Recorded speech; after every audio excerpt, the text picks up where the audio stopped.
Blink అవుతుందా brother? ఏమైనా cut అవుతుందా? జాగ్రత్తగా విందాం. నిజానికి సభలు ఆగిపోవాలి. సరిగ్గా లాస్ట్ టైం రిజరెక్షన్ మీటింగ్ జరుగుతుంది రాజమండ్రిలో.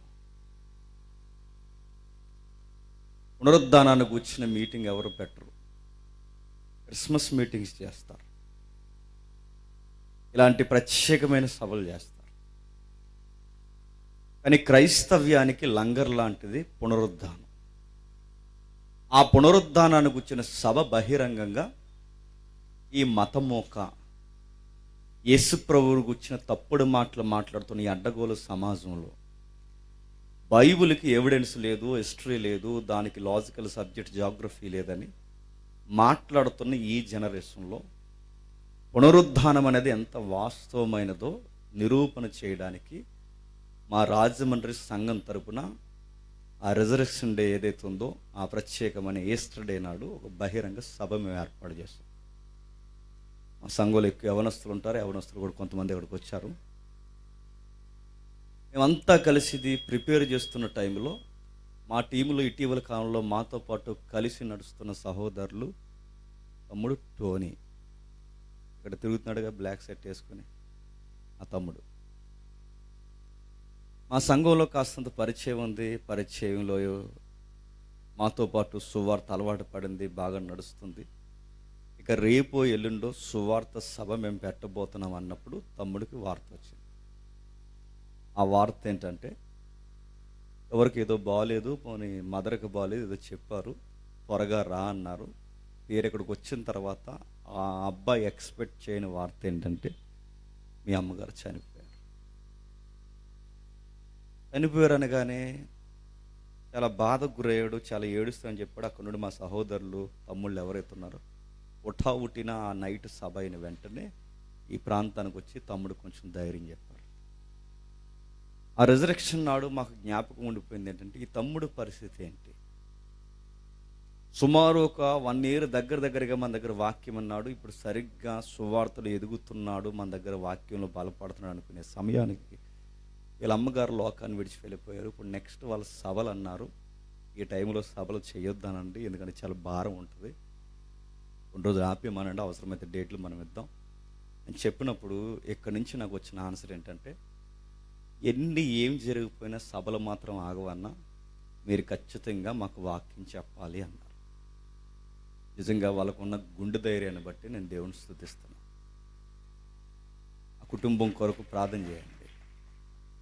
నిజానికి వాళ్ళు మానేసుకోవచ్చు. మనం ఎలాంటి వాళ్ళం అంటే, వర్షం పడితే చచ్చికిరాం, ఎండ ఎక్కువగా వస్తే చచ్చికిరాం, ఇంట్లో ఏదన్నా బాధ ఉంటే చచ్చికిరాం, సేమ సిటిక్కమంటే రాం. అలాంటిది ఇంట్లో ముఖ్యమైన వ్యక్తే ఈ లోకాన్ని విడిచి వెళ్ళిపోయినప్పుడు వారు సువార్త మానకూడదు అనుకున్నప్పుడు వాళ్ళకి దేవుని పట్ల ఉన్న తృష్ణ చాలా గొప్పది. కాబట్టి వాళ్ళ కుటుంబాన్ని దేవుడు దీవించాలి. ఆ తమ్ముడు ఏ విజన్తో నడుస్తున్నాడో ఆ తమ్ముడిని దీవించాలి. వెనకాల కొంతమంది ఇంకా తమ్ముళ్ళు ఉన్నారు, ఆ తమ్ముళ్ళు కూడా వాక్యంలో బలపడాలి. తండ్రి గారికి మరింత ధైర్యాన్ని దేవుడు దయచేయాలి. నిరీక్షణ కలిగిన జీవితాన్ని త్వరలోనే మరింత ఆత్మీయ సమాధానం దేవుడు అనుగ్రహించాలి. ఆమేన్. ఇక వాక్యంలోనికి వెళదాం. రోమీయులకు రాసిన పత్రిక, అపోస్తుడైన పౌలు, అందరూ బైబిల్ చూడాలి. రోమీయులకు రాసిన పత్రిక 3వ అధ్యాయం. అపోస్తుడైన పౌలు రోమీయులకు రాసిన పత్రిక 3వ అధ్యాయం సుమారు 21 నుండి 25 వచనం వరకు చదువుకుందాం. ఇట్లుండగా ధర్మశాస్త్రానికి వేరుగా దేవుని నీతి బయలుపరచబడుచున్నది.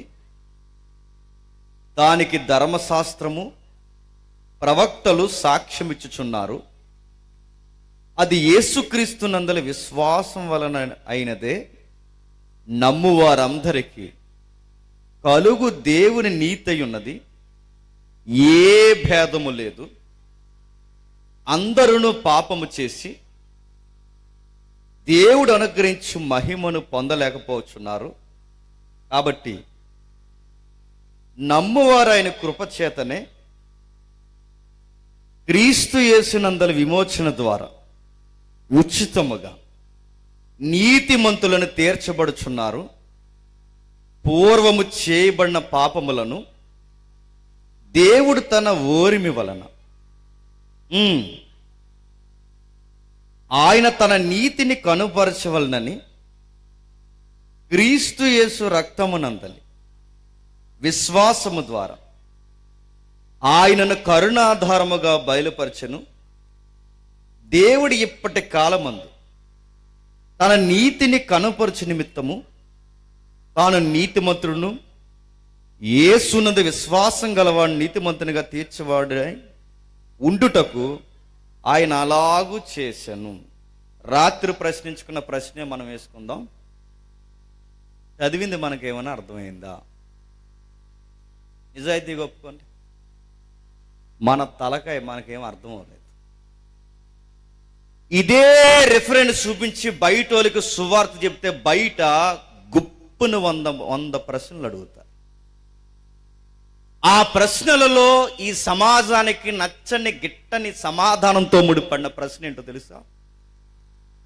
ఏ భేదం లేదు, అందరూ పాపం. ఏ భేదం లేదు, అందరం పాపులు. అంటే ఇదే మాట నువ్వు నడి సమాజంలో నిలబడి చెప్పు. నీ ఫ్రెండ్స్ అయితే ఏమంటారు తెలుసా?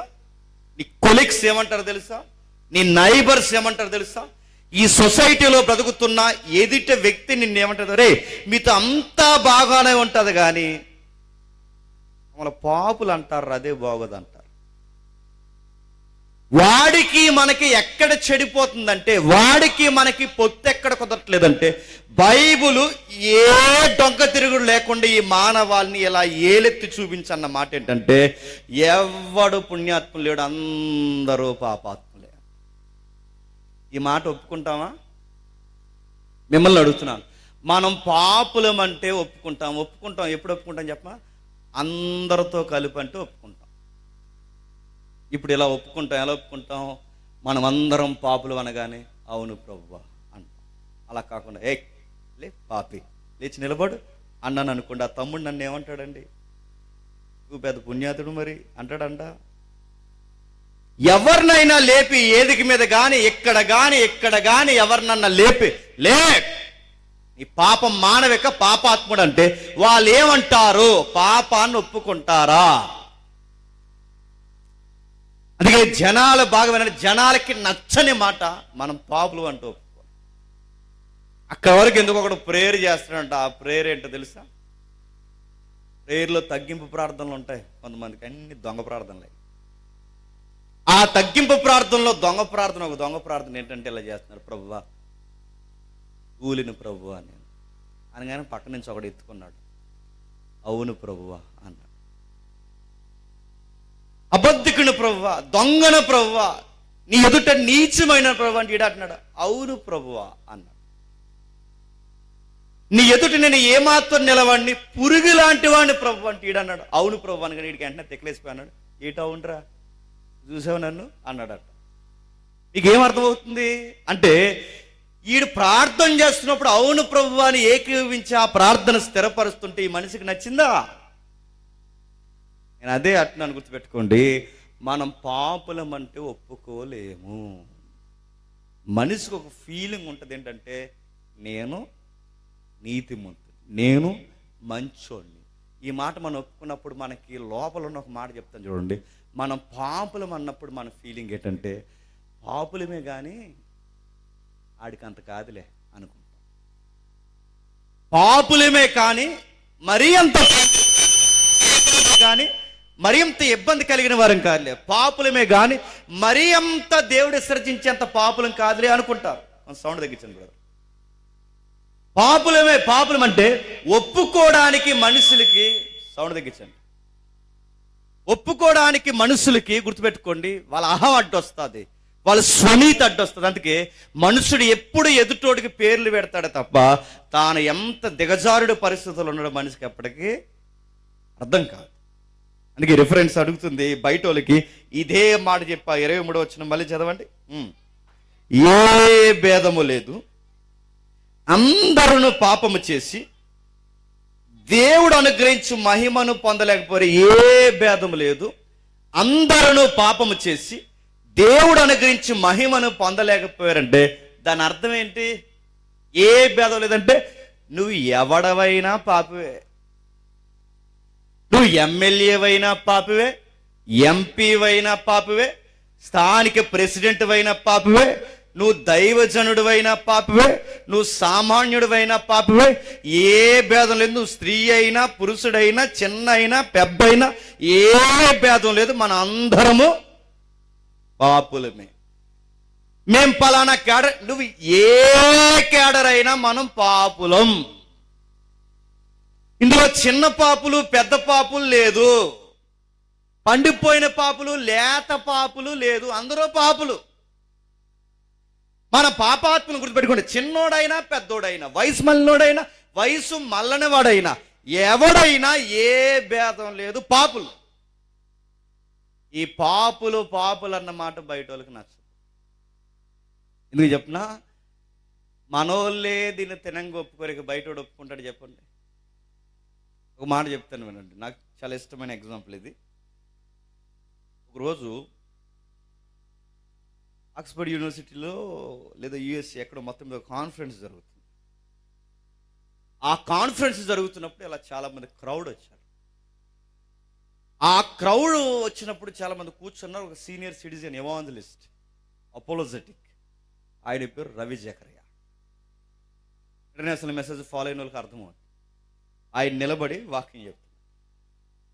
పాత అమెరికా ప్రెసిడెంట్లు వచ్చారు, పెద్ద పెద్దోళ్ళు వచ్చారు, వైట్ హౌస్లో ఉన్న సీనియర్ సిటిజన్స్ వచ్చారు, వీళ్ళందరూ వచ్చారు, కూర్చున్నారు. వీళ్ళందరూ కూర్చున్నప్పుడు ఆయన చాలా వాగ్దాటుతో వాక్యం చెప్తున్నారు. ఆయన వాక్యాన్ని చెబుతుండగా అంతా బాగుంది కానీ అని మధ్యలో కుర్రోళ్ళు లేచాడు. ఆ కుర్రోళ్ళు లేచి ఏమన్నాడంటే, అయ్యా మీరేమనుకుంటే మీకు విషయం సార్, మీరు అంతా బాగానే చెప్తారు కానీ ఆ నల్ల పుస్తకాన్ని తెచ్చి మా నెత్తి మీద రుద్ది మమ్మల్ని పాపులు అంటారు చూసారా, అది మాకు నచ్చదు అన్నాడు. ఆడొక నాస్తికుడు. అది కాదు, బైబిల్ డిక్లేర్ చేస్తుంది హ్యూమన్ నేచర్ అనేది సిన్ఫుల్ నేచర్ అని బైబిల్ చెప్తుందంటే, అవును మీ బైబిల్ చెప్తే మీరు చెప్పుకోండి. ఇలాంటి కాన్ఫిడెన్స్ సభల్లో అంత కాన్ఫిడెంట్గా మమ్మల్ని పాపులని మీరు ఎలా డిక్లేర్ చేస్తారు? మీకు నచ్చితే మీరు చెప్పుకోండి, కానీ ఈ నల్ల పుస్తకంలో ఉన్న మాటలు తెప్పి మా నెత్తి మీద రుద్ది మమ్మల్ని పాపాత్ములు అనకండి అంటే ఎందుకు నేను నచ్చట్లేదంటే, సొసైటీ అంత పాపులు అంటే మేము ఒప్పుకోమన్నాడు. అప్పుడు రవి జకరే గారు ఒక మాట అన్నారు. అంటే నువ్వు సొసైటీ మంచిదంటావు అన్నాడు ఆ అబ్బాయిని. అవునన్నాడు ఆ అబ్బాయి. మళ్ళీ అడుగుతుందని చెప్పి సమాజం మంచిదంటావంటే మంచిదన్నాడు.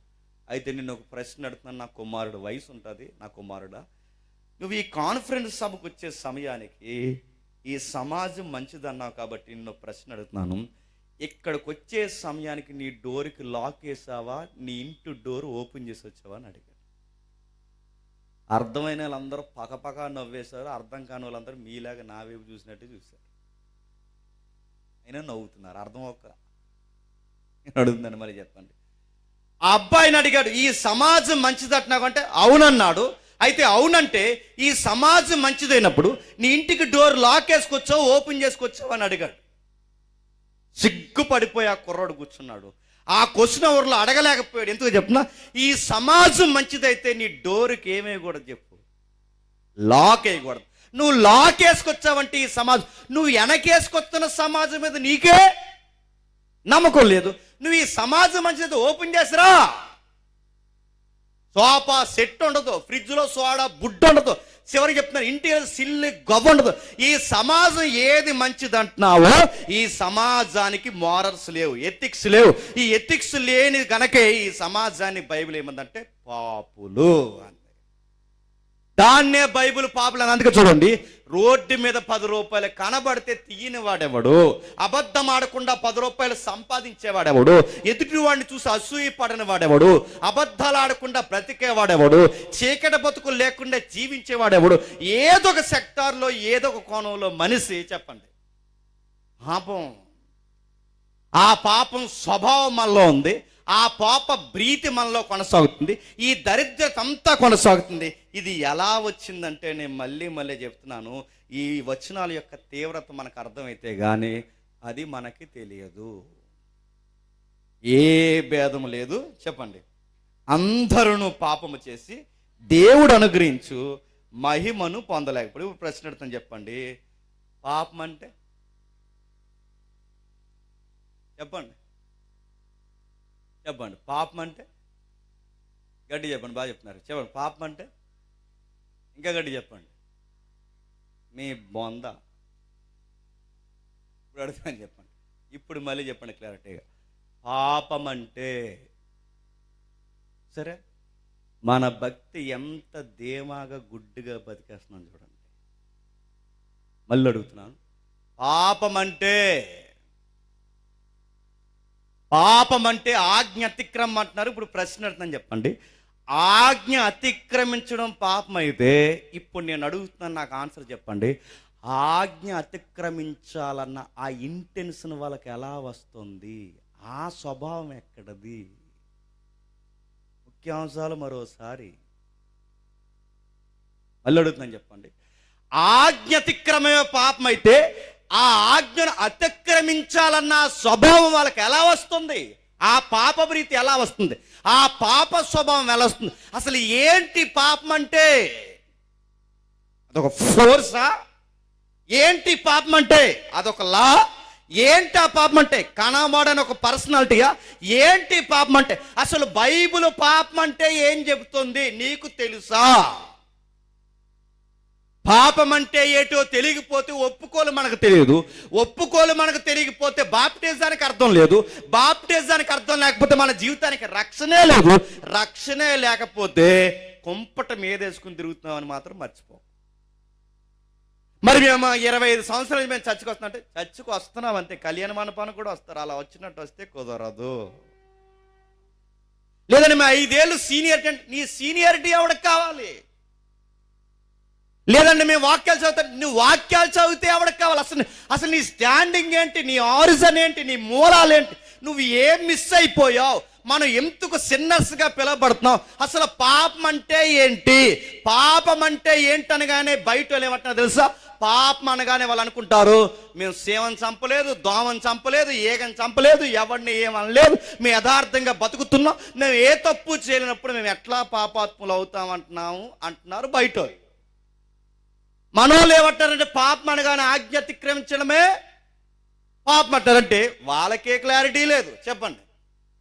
చెప్పండి, నోరు రావట్లేదు. చెప్పండి, మనకే క్లారిటీ లేదు. నడుతున్నాను బయట వాళ్ళు పాపం అనగానే ఏమంటున్నారు తెలుసా? మేము చీమని చంపామా, దోమని చంపామా, ఏగని చంపామా, మేము ఎవరిని చంపాం, ఎవరినైనా కొట్టామా, ఎవరింట్లో కన్నా దూరేమా, ఎవరిదాన్ని ఏదైనా తీసుకున్నామా, మేము ఏ తప్పు చేయలేదే, మేము ఎంప్లాయీస్ చక్కగా నెలసరి జీతం తెచ్చుకుంటాం, జడ్జాగా బతుకుతాం, మా లైఫ్ మేము బతుకుతున్నప్పుడు ఎట్టా మేము పాపులం అవుతామయ్యా అని అడుగుతారు బయట వాళ్ళు. పాపం అనగానే వాళ్ళు ఏమనుకుంటారు? ఏదో ఒక హాని చేయడం, ఏదో ఒక ఎవరెవరికి హాని చేయడమే పాపం అనుకుంటున్నారు వాళ్ళు. కానీ బైబిల్ ఏమంటుందంటే చీమం చంపితే దోమం చంపితే పాపలు అంటలేదు. పాపానికి బైబిల్ ఇస్తున్న డెఫినేషన్ వేరు, పాపానికి బైబిల్ ఇస్తున్న అర్థం వేరు. పాపం అంటే ఏంటి? పాప స్వభావం అంటే ఏంటి? అసలు ఆజ్ఞ అతిక్రమించాలన్నా ఆ పాప ప్రీతి ఎలా వస్తుంది? ఏదో మానవ చరిత్ర వెనకాల ఏదో జరిగింది. ఆ హిస్టరీ మనకు తెలియాలి. ఇది తెలియకుండా నేను అడుగుతున్నా, ఇది తెలియకుండా నువ్వు ఎన్ని సంవత్సరాలు చర్చకు వచ్చినా ఉపయోగం లేదు. నీ మూలం ఎక్కడ చెడిందో నీకు తెలియకపోతే నీకు దేవుడిని దగ్గర ఒప్పుకోవడం తెలియదు. మనకి ఇది తెలియకపోతే ఒక సేవకుడిగా నేను సేవ ఎందుకు చేస్తున్నాను నాకే తెలియదు. ఇప్పుడు ఇంకా ఇబ్బంది పెట్టకుండా నేను డైరెక్ట్ మీకు చెప్తాను. పాపం అన్న దానికి పౌలు గారు వాడిన పదం చిన్న పదం కాదు. తెలుగులో మనకి పాపం అని చదివేస్తున్నాం, కానీ ఎవరైనా చదువుకున్న వాళ్ళు కాస్త మీకు లాంగ్వేజ్ మీద అవగాహన ఉంటే మీకు అర్థమైపోయిన కొంచెం అర్థమయ్యే చూడండి, మీకు అర్థమయ్యేలా నేను చెప్తాను. క్రొత్త నిబంధన ఏ భాషలో రాయబడింది చెప్పండి? మాకు ఎందుకు వచ్చింది త్వరగా వదిలే మేము పోతామన్నట్టు చూడకండి. పాత నిబంధన ఏ భాషలో? పాత నిబంధన ఎబ్రీ, క్రొత్త నిబంధన గ్రీకు. ఇప్పుడు ప్రశ్న, గ్రీకులు ఎందుకు రాయబడింది? వీడెవడు ఎలా ఉన్నాడు అనుకోకండి, మన బైబిలే, మన సంఘ చరిత్రే, మన చరిత్రే. గ్రీకులు ఎందుకు రాయబడిందంటే గ్రీకులో రాయించడం దేవుని చిత్తం. ఎలా దేవుని చిత్తం అంటే గ్రేట్ కింగ్ ఒకరు పరిపాలించాడు ప్రపంచం. ద గ్రేట్ అన్నారు, ద గ్రేట్ అన్నారు, ద గ్రేట్ అలెగ్జాండర్. ఎవరు? The great Alexander. అలెగ్జాండర్ ప్రపంచాన్ని జయించాడు. గ్రీకుల వీరుడు. ఎప్పుడొచ్చాడు? మలాకి గ్రంథం చదువుకుంటాంగా. మలాకి గ్రంథం, ఆ మలాకి గ్రంథం చదువుతున్న టైంలో మలాకీకి మత్తయికి మధ్యలో సైలెంట్ ఇయర్స్ ఉంటాయి, 400 ఇయర్స్. ఆ 400 సంవత్సరాల నిశ్శబ్ద కాలంలో ఊపందుకున్న సామ్రాజ్యమే గ్రీకు మహాసామ్రాజ్యం. ఆ గ్రీకు మహాసామ్రాజ్యం ఊపందుకున్నప్పుడు పట్టిందల్లా జయించాడు. ఈ దేశాన్ని చూస్తే ఈ దేశాన్ని జయించాడు, ఈ దేశాన్ని చూస్తే ఈ దేశాన్ని జయించాడు. ఎక్కడ ఏ దేశాన్ని చూసినా అన్ని దేశాలు జయించాడు. మొత్తం ప్రపంచ దేశాన్ని, ఈవెన్ మన ఇండియా పరిసర ప్రాంతాలు, అప్పుడు ఆఫ్ఘనిస్తాన్ కలిసి ఉండేది, మన పాకిస్తాన్ భూభాగాలన్నీ కలిసి ఉండేవి. ఈ ప్రాంతాల సింధు మైనర్ ప్రాంతం వరకు జయించాడు. అతను జయించి జయించి విజయం అలవాటైపోయి ఏమన్నాడు తెలుసా? ఆ మెడిటేరియన్ సీ, మధ్యధరా సముద్రం, అదే యోనా గారు వాడకి పారిపోతాడుగా, ఆ సముద్రం దగ్గర నిలబడి ఏమంటాడంటే, ఓ సముద్రమా సముద్రమా సముద్రమా, నువ్వు సముద్రం అయిపోయావు కాబట్టి నేను వదిలేశాను, కానీ నువ్వు కూడా ఆరిన నేలవైతే నిన్ను కూడా నేను జయించి పడద్దని అన్నాడు. అంత విజేత. అలాంటి ఆయనకు ఒక పిచ్చి ఉంది. ఆ పిచ్చి ఏంటంటే, వీళ్ళ గురువులు ఉన్నారు. ఆ గురువులు ఎవరంటే అరిస్టాటిల్ కానీ, సోక్రటిస్ కానీ, ప్లేటో కానీ, తర్వాత వాళ్ళు కానీ, ఈ గురువులందరికీ ఒక విజన్ ఉంది. ఏంటంటే ఈ సమాజానికి గ్రీకు తత్వం నేర్పించాలి. ఆ గ్రీకు తత్వం పేరే హెలినిజం అంటారు. మీకు అర్థమైపోయినా అర్థమయ్యాడు చూడండి. హెలినిజం అంటే ఇప్పుడు మనం లెక్కలు చేస్తాంగా, లెక్కలో తెలుసుగా, లెక్కలు చేస్తున్నాగా, A = B = అంటున్నాగా. ఈ లెక్కలు ఎలా వచ్చినాయి అంటే వాళ్ళే తెచ్చారు. ప్రపంచాన్ని అలెగ్జాండర్ జయించిన తర్వాత లెక్కలు తీసుకొచ్చారు, గణితాన్ని తీసుకొచ్చారు, సైన్స్ని తీసుకొచ్చారు. ఆ రోజుల్లోనే అణువుల కోసం మాట్లాడారు, ఆ రోజుల్లోనే శాస్త్రాల కోసం, ఆ రోజుల్లోనే సంఖ్యాశాస్త్రం, 1-2 కాదు, ఎన్నో మాట్లాడారు. ఆ మాట్లాడిన వాళ్ళకి గుర్తుపెట్టుకోండి, వాళ్ళ జ్ఞానం ప్రపంచాన్ని నేర్పించడానికి వాళ్ళ ప్రాక్టీస్లో ఒక ప్రాక్టీస్ ఏం తీసుకొచ్చారంటే వాళ్ళ భాషను నేర్పించారు. వాళ్ళ అధికారిక భాషే చెప్పండి, గ్రీకు. అందుకే చూడండి, మన ఇండియాలో పాటించే మెజారిటీ పద్ధతులన్నీ ఎక్కడే చెప్పినా గ్రీకులయే. నేను సీరియస్గా చెప్తున్నాను. మనం ఎవరైనా చనిపోతే 10వ రోజు 9వ రోజు 10వ రోజు దినం పెడతాం కదా, ఎక్కడది? గ్రీకులదే. నేను అడుగుతున్నాను, సగం దేవుళ్ళు గ్రీకులే. ఎవరైనా ఏటాక లైవ్ వెళ్తుంది నడుతున్నాను. 1-2 కాదు, మెజారిటీ పద్ధతులన్నీ అక్కడవే, గణితం అక్కడదే, శాస్త్రం అక్కడదే, పాత సైన్స్ ఏదైతే ఉందో ఆ సైన్స్ అక్కడదే. అక్కడ వరకు ఎందుకు, వాస్తుశాస్త్రం వాళ్ళదే, అన్నీ మొత్తం అన్ని వాళ్ళవే. అలాంటి వాళ్ళు ఈ ప్రపంచానికి గ్రీకు తత్వాన్ని నేర్పించడానికి వాళ్ళ భాషను ముందెట్టాడు. ఆ భాష గ్రీక్ అయితే ఆ గ్రీకు భాష ప్రపంచానికి ఫేమస్ క్లాసిక్ లాంగ్వేజ్ అయింది. ఆ క్లాసిక్ లాంగ్వేజ్ ఇంటర్నేషనల్ లాంగ్వేజ్ అయింది. ఈ రోజుల్లో ఇంటర్నేషనల్ లాంగ్వేజ్గా పిలువబడుతుంది. అంటే పిలవబట్టలేదు అధికారికంగా వేరు, కానీ ఇంటర్నేషనల్ లాంగ్వేజ్గా పిలువబడుతున్నది ఏంటి చెప్పండి? ఇంగ్లీష్. అది ఉంటే ప్రపంచంలో ఎక్కడైనా తిరగచ్చు. అలాగే ఆ రోజుల్లో అధికారిక ప్రపంచ భాషగా పిలువబడుతుంది ఏంటంటే గ్రీకు. ఆ గ్రీకును దేవుడు ఎందుకు అనుమతించాడంటే ప్రపంచానికి ఒకేసారి అపోస్తుల సువార్త చెప్పాలంటే ప్రపంచం అంతటికే చెప్పండి ఒక భాష రావాలి. అందుకు దేవుడు అలెగ్జాండర్ని లేపి, ఇవన్నీ మా చర్చలో చెప్తాం, వీలైతే మీరు ఫాలో అవ్వండి, ఇదంతా హిస్టరీ ఇప్పుడు చెప్పడానికి కుదరదు. ఆ ప్రపంచానికి దేవుడు సువార్తను అందించడానికి ఈ అలెగ్జాండర్ని లేపితే, ఈ అలెగ్జాండర్ పరిపాలించినప్పుడు గ్రీకు భాష అధికారికంగా వెళ్తే ప్రపంచానికి త్వరగా సువార్త వెళ్ళాలంటే క్రొత్త నిబంధన ఎందులో రాయించాడు చెప్పండి? గ్రీకు భాషలోనే రాయించాడు. ఇప్పుడు మీకు అర్థమైతే ఈ గ్రీకులో పాపమన్న దగ్గర వాడిన పదం ఏంటంటే, జాగ్రత్తగా ఉండాలి, పాపమన్న దగ్గర వాడిన పదం ఏంటంటే, ఇప్పుడు చదవండి ఒకసారి, ఏ భేదము లేదు, అందరూ పాపము చేసి దేవుడు అనుగ్రహించు మహిమను పొందలేకపోయారు. ఇప్పుడు బాగండి, ఏ భేదం లేదు, అందరూ పాపులు. పాపం అన్న దగ్గర వాడిన పదం ఏంటంటే అమర్ష్య అంటాడు గ్రీకులో. ఏంటంట? అమర్ష్య. మరొక సౌండ్ ఉంది, అమర్త్య అంటారంటే అమర్త్య అన్న అమర్ష్య అన్న దానికి ఒక మీనింగ్ ఉంది. ఏంటి అమర్ష్య అంటే? పాపం అనగానే గుర్తుపెట్టుకోండి, పాపం అనగానే సింపుల్గా మనం పాపం అని చదివేస్తున్నాం, కానీ గ్రీకులు అక్కడ వాడిన పదం ఏంటంటే అమర్ష్య. అమర్ష అన్న దానికి వాడిన పదం మిస్సింగ్ ద మార్క్ అన్నాడు.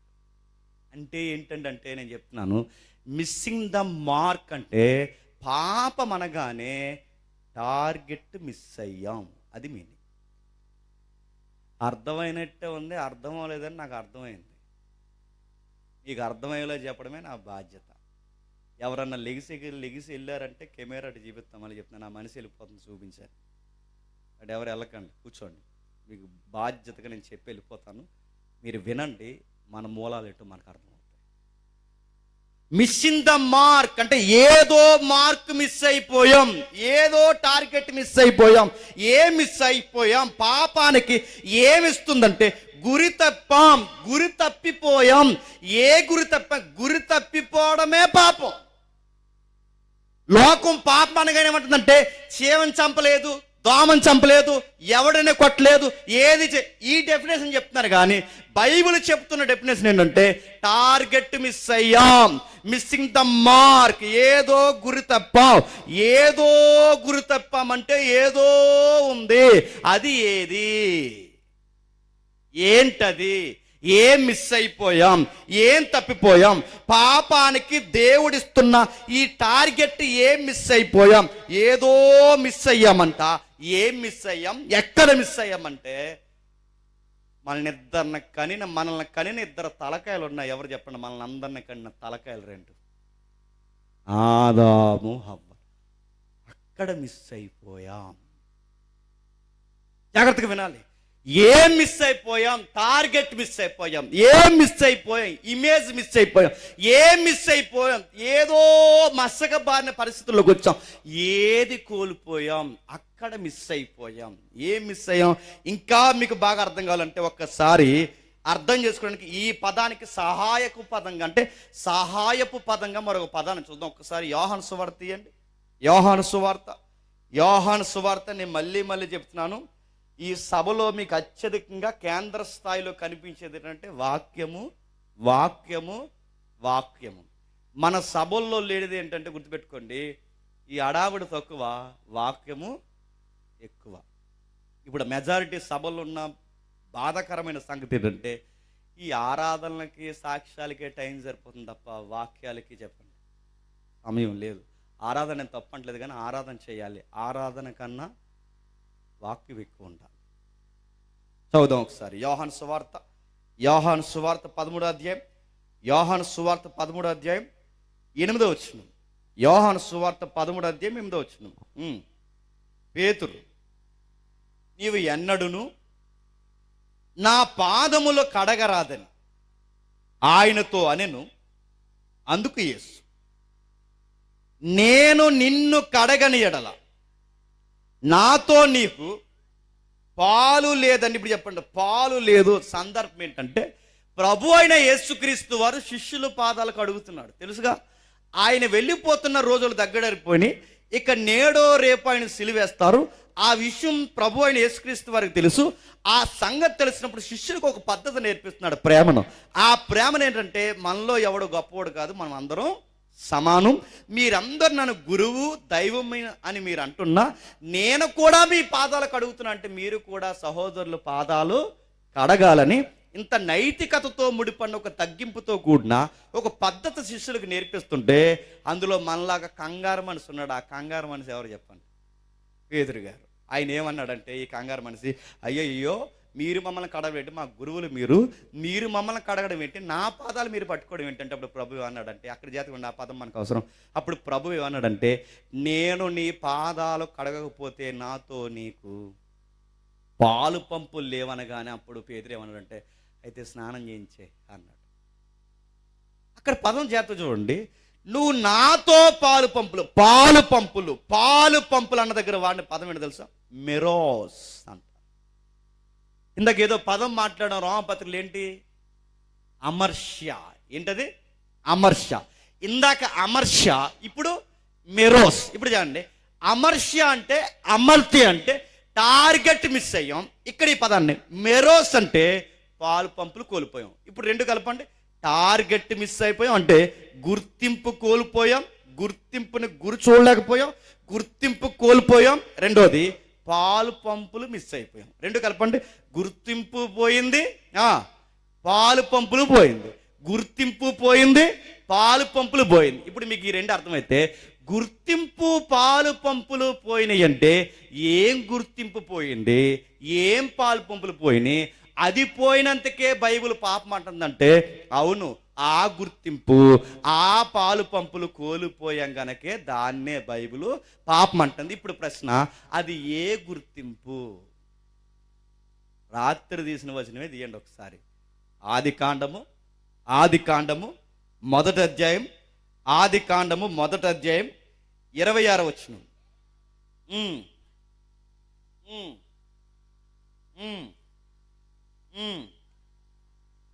వారు సముద్రపు చేపలను, ఆకాశ పక్షులను, పశువులను, సమస్త భూమిని. ఇప్పుడు చెప్పండి, తన స్వరూపమందు, తన స్వరూపం మన దగ్గర గాడ్స్ ఇమేజ్ అంట. ఇమేజ్ ఆఫ్ గాడ్ అన్నాడంటే మనం ఎవరి ఇమేజ్? చెప్పండి మనం ఎవరి స్వరూపం? దేవుని స్వరూపం. ఇప్పుడు నేను దేవుని స్వరూపం అయితే దేవుని స్వరూపాన్ని బాగా వినాలి. పాపం అంటే ఏంటంటే పాలు పంపులు కోల్పోయినంటే నేను ఎగ్జాక్ట్ ఆయన ప్రతిబింబం అంటే ఇప్పుడు అద్దం దగ్గరికి వెళ్ళి నిలబడ్డాను అనుకోండి, అద్దం ఏం చూపించాలి? యాజ్ ఇట్ ఈజ్ నన్ను చూపించాలి. నాకు బాగా వినండి, నన్ను చూపించకుండా నా ముక్కేమో వంకరగా, నా మూతేమో వంకరగా, నా చెవులు వంకరగా చూపిస్తుందంటే ప్రాబ్లం నాలో ఉందా? చెప్పండి. అద్దంలో ఉందా? చెప్పాలి. ఇప్పుడు నేను అన్నీ బాగానే ఉండే అద్దం ముందు నిలబడితే ఇప్పుడు నా ప్రతిబింబం అద్దం చూపించాలి అంటే నేను ఎలా ఉన్నానో అలా చూపించాలి. అలా చూపించకుండా నా అవయవాలు వంకరగా చూపిస్తుందంటే నేను బాగున్నా, ప్రాబ్లం నాలో రాలేదు. చెప్పండి. అర్థంలో వచ్చింది. మీకు అర్థమైతే ఒరిజినల్ వ్యక్తిత్వం దేవుడైతే ఆ వ్యక్తిత్వానికి దేవుడికి ప్రతిబింబంగా ఉన్న ఇమేజ్ ఎవరో తెలుసా? మనుషులు. ఇక్కడ అద్దంలో చూపించాల్సిన వ్యక్తిత్వం ఎవరిదో తెలుసా? దేవుడిది. అంటే మనలో దేవుడు చూడాలనుకునే ఇమేజ్ ఎవరో తెలుసా? దేవుని స్వరూపం. ఈ స్వరూపానికి వంకరలు వచ్చాయి. నా మాటలు అర్థమవుతున్నాయా? మీకు అర్థమవుతుంది. పాపం అంటే ఏంటంటే దేవుళ్ళో ఏ గుణగణాలు ఉన్నాయో ఆయనకు పరిపాలించే గుణం అంటే ఆ గుణం ఇచ్చాడు, ఆయనకి అబద్ధమాడన గుణం అంటే ఆ గుణం ఇచ్చాడు, ఆయనకి ప్రేమించే గుణం అంటే ఆ గుణం ఇచ్చాడు, ఆయనకి న్యాయమును బట్టి కోపించే గుణం అంటే కోపించే గుణం ఇచ్చాడు, ద్వేషించే గుణం ఇచ్చాడు, ఆశించే గుణం ఇచ్చాడు. ఈ గుణాలన్నీ ఎక్కడ? వీటిని యాట్రిబ్యూట్స్, కమ్యూనికేబుల్ యాట్రిబ్యూట్స్ అంటారు. ఈ లక్షణాలన్నీ ఎక్కడి నుండి వచ్చాయంటే దేవుళ్ళో నుంచి వచ్చంటే ఇప్పుడు మనం ప్రేమిస్తున్నామంటే అది ఎక్కడి నుండి వచ్చింది? దేవుడు పెడితే వచ్చింది. ఒకరిని ద్వేషిస్తున్నాం నాయని బట్టి అంటే ద్వేషించే గుణం ఎక్కడి నుండి వచ్చింది? దేవుని బట్టి వచ్చింది. అంటే దేవుడు ఎలా తయారు చేస్తాడు మనుషులంటే తన స్వరూపమందు. చెప్పండి. తన పోలిక చెప్పంటే తన స్వరూపం తల పోలికంటే ప్రేమ, అనురాగము, పరిపాలన, ద్వేషించడము, కోపించడం, ఈ లక్షణాలన్నిటితో మనిషిని దేవుడు తయారు చేస్తే ఇప్పుడు ఎగ్జాక్ట్ దేవుళ్ళో ఏ గుణగణాలు ఉన్నాయో ఆ గుణగణాలు మనలో మిస్ అయిపోతేనే పాపం. ఇంకా అర్థం అవ్వాలండి మాకంటే ఒక్కసారి కీర్తన గ్రంథం తీయండి. కీర్తన గ్రంథం 19వ కీర్తన 19వ కీర్తన 7వ వచనం నుండి 19వ కీర్తన 7వ వచనం నుండి యెహోవా నియమించిన ధర్మశాస్త్రము యథార్థమైనది, అది ప్రాణమును తెప్పరల చేయును. యెహోవా శాసనము నమ్మదగినది, అది బుద్ధిహీనులకు జ్ఞానము పుట్టించును. యెహోవా ఉపదేశము నిర్దోషమైనది, అది హృదయమును సంతోషపరచును. యెహోవా ఏర్పరిచిన ధర్మం నిర్మలమైనది, అది కన్నులకు వెలుగిచ్చును. యెహోవా యందలి భయము పవిత్రమైనది, అది నిత్యము నిలిచును. యెహోవా న్యాయ విధులు సత్యమైనవి, అవి కేవలం ఇప్పుడు చెప్పండి, ఈ వాక్యాలు ఏం చెప్తున్నాయంటే దేవుని వ్యక్తిత్వాన్ని చూపిస్తుంది. ఇప్పుడు జాగ్రత్త వినండి. యెహోవా యథార్థమైన వాడంటే మరి యథార్థత లేని వాళ్ళు ఎవరు? మనము కాదా? అంటే ఈ బైబిల్ ఏం ఎక్స్పోజ్ చేస్తుంది? దేవుడు న్యాయవంతుడు అంటే న్యాయం లేనివారు ఎవరు? మనము. దేవుడు పవిత్రమైన వాడంటే మరి పవిత్రత లేని వారెవరు? మనం. అంటే ఈ గుణగణాలతో దేవుడు, ఏ గుణగణాలు? పవిత్రతతో, న్యాయముతో, ప్రేమతో, సత్యముతో, నిర్దోషత్వంతో, నమ్మకత్వంతో, ఇన్ని గుణగణాలతో దేవుడు ధర్మశాస్త్రంలో గుణగణాలన్నీ మనిషికి పెట్టి వాడికి ఒక కాన్షియస్ మనస్సాక్షిని పెట్టి వాడిని సృష్టిస్తే మనిషి ఏం కోల్పోయాడు చెప్పిన? ఆ గుర్తింపుని చెప్పండి కోల్పోయాడు. ఇప్పుడు చెప్పండి, పాపం అంటే చీమని చంపావా? పాపం అంటే దోమని చంపావా? పాపం అంటే ఎదురు దగ్గర 10 రూపాయలు లాక్కున్నావా? ఇవి కాదు. పాపం అంటే ఏంటి తెలుసా? పాపం అంటే దేవుళ్ళో లేని ఏ గుణం మనలో కనబడినా చెప్పండి, అది పాపం. ఇప్పుడు నేను అడుగుతున్నాను, దేవుడు అబద్ధం ఆడతాడా? చెప్పండి, ఆడు. కానీ మనం ఏం చేస్తున్నాం చెప్పండి? అబద్ధాలు ఆడతాం. అంటే ఆయనలో లేనిది మనలోకి వస్తుంది అంటే చెప్పండి, అది పాపం. దేవుడు ఎవరి దగ్గర అన్యాయంగా ఏదన్నా లాగుతాడా? అని ఆయన స్వరూపంలో, ఆయన ఇమేజ్లో చేయబడిన మనం ఎదుటి వాళ్ళది అన్యాయంగా లాక్కుంటున్నామంటే దీన్ని ఏమంటారు? ఇప్పుడు చెప్పండి. ఇలా కొలుసుకుంటూ పోతే పాపం అంటే ఏంటంటే ఆయనలో లేనిది ఏది మనలో ఉన్నా చెప్పండి, అది పాపం. ఆయన అబద్ధాలు ఆడడం, మనం అబద్ధాలు ఆడతాం. ఆయన దొంగతనం చేయడు, మనం దొంగతనం చేస్తాం. ఆయన వ్యభిచారం చేయడు, మనం వ్యభిచారంలో కూరుకుంటాం. ఆయన ఎదుటోడు దాసించడం, మనం ఆశిస్తాం. ఎదుటోడు దొంగిలించడం, మనం దొంగిలిస్తాం. అంటే ఆయనలో లేని దుర్గుణాలన్నీ అందరిలో ఉన్నాయో లేదు చెప్పండి? ఉన్నాయి. ఇప్పుడు ప్రశ్న, అవి ఎలా వచ్చాయి? ఆ తలకాయలు 2 తెచ్చాయి. ఎవరు చెప్పండి? అది దేవుని ఇమేజ్గా చేయబడింది, దేవుని యొక్క ప్రతిబింబాలుగా చేయబడింది. ఆదిలో ఆదాము అక్కడి నుండి వచ్చాయి. అంటే ఎలా వస్తాయి ఏంటంటే బైబిల్ పోల్చింది ఏమని తెలుసా? ఆదాము మొదట ముద్దయితే, బాగా వినాలి, ఆదాము మొదట ముద్దయితే ముద్దే పులిసింది అనుకోండి. పులిసిన ముద్ద నుండి ఎన్ని చిన్న చిన్న ముద్దలు తీసినా అవి పులిసిన ముద్దలే. నీకు అర్థమైందో లేదు? మూలమే డిస్టర్బెన్స్ అయితే, మూలమే పాడైపోతే, మూలమే ముద్దే చెడిపోతే అందు నుంచి ఎన్ని చిన్న చిన్న ముద్దలు వచ్చినా అన్ని గుర్తుపెట్టుకోండి, చెడిపోయిన ముద్దలే. అందుకే ఒక మనుషుల నుండి పాపము, పాపము నుండి మరణము, ఆ పాప మరణ బ్రీతులు మనుషులందరికీ సంప్రాప్తమయ్యాయి కనుక చెప్పండి, మరణం అందరికీ చెప్పండి సంప్రాప్తమైంది. ఇప్పుడు మీకు అర్థం అవ్వాలి, ఆదామవ్వల నుండి ఇమేజ్ గుర్తుపెట్టుకోండి మసక బారింది. అంటే దేవుణ్ణి సరిగ్గా మనిషి చెప్పండి, అద్దం ఎలాగైతే చెడిపోతే ప్రతిబింబాన్ని సరిగ్గా చూపించలేదో, మానవుడు ఆదాము తప్పు చేసిన తర్వాత, డిస్టర్బెన్స్ అయిన తర్వాత అక్కడి నుండి కూడా మనిషి దేవుణ్ణి సరిగ్గా చూపించకపోవడమే పాపం. అది సరిగ్గా మనం ఎక్స్పోజ్ చేయకపోవడమే పాపం. దేవుడు గుణగణాలతో కనబడకపోవడమే పాపం. ఆ లక్షణాలు మనకు ఉన్నాయంటే ఎందుకు లేవు? నేను ఇన్ని మెసేజ్లు చెప్తున్నాను, ఎందుకు లేవు? ఉన్నాయి. అదేంటండి వాళ్ళకు ఉండే లక్షణాలు మనకు వస్తాయంటే ఎందుకు రావు? 100కు 100% వస్తాయి. రావా? మిమ్మల్ని అడుగుతున్నాను, నాకు ప్రశ్నలకు సమాధానం చెప్పండి. మీ తాతలకు షుగర్ ఉంటే నీకు వస్తుందా లేదా? అల్లు మూసుకుంటూ చేస్తుంది. తాతకి షుగర్ ఉంటే వస్తుంది, తాతకి బీపీ ఉంటే వస్తుంది, తాతలకు గుండెపోటు ఉంటే నెక్స్ట్ నీకే పోటు. గుర్తెట్టుకో. నీకేమర్థమవుతుంది? తాతలకి బామ్మలకి డిసీజులు ఉంటే మనకు వచ్చినప్పుడు నేను అడుగుతున్నాను, తలకాయలకి ఏముంటే ఆ జబ్బులే మనకు వారసత్వంగా వస్తే, జబ్బే వచ్చినప్పుడు ఈ తలకాయలకున్న బుద్ధులు మనకు రావా? వచ్చాయి. అదే పాపం. దేవుడు వాళ్ళని అలా తయారు చేయలేదు. దేవుడు వాళ్ళ అలా మసకబారిపోవాలనుకోలేదు. దేవుడు అలా డిస్టర్బెన్స్ చేయాలనుకోలేదు. దేవుడిలో లేని ఆ గుణగణాలు సాతాను తెచ్చింది. సాతాను నేర్పించిన ఆ తప్పుడు ఉపదేశాన్ని వాళ్ళిద్దరూ బురకెక్కించుకున్నారు. మంచి చెడు తెలుగు వృక్ష ఫలాన్ని ఎప్పుడైతే తిన్నారో, ఆ తిన్న వృక్ష ఫలం దగ్గర నుంచి వీళ్ళు ఏమైనా చెప్తున్నా, వాళ్ళ మానసిక శారీరక శిక్షణ తెచ్చుకొని దేవుడిచ్చిన పూర్తి ఇమేజ్నే చెప్పండి మసకబారినదిగా మార్చేశారు. ఇంత స్టోరీ చెప్తే లింగు అంటే 10th క్లాస్ పాస్ అయిపోయి మన పిల్లలు ఏమంటారు చెప్పండి. ఈ మధ్య చాలామంది కరోనాలో పాస్ అయిపోయారు, లేకపోతే పాస్ అవ్వకపోతారు. ఇంటర్ 10th ఇంటర్ డిగ్రీకి వెళ్ళేసరికి లింగు అని మాట్లాడంటే అసలు దేవుడు ఉన్నాడా అంటున్నారు. నిజంగానే దేవుడి వల్లే మనం చేయబడ్డామంటే ఇలాంటి ఎర్రిబోగులు ఎవరిని ఉంటే ఇలా చెప్తున్నాను, అరే అయ్యా మనం దేవుడి వల్లే సృష్టింపడ్డాం.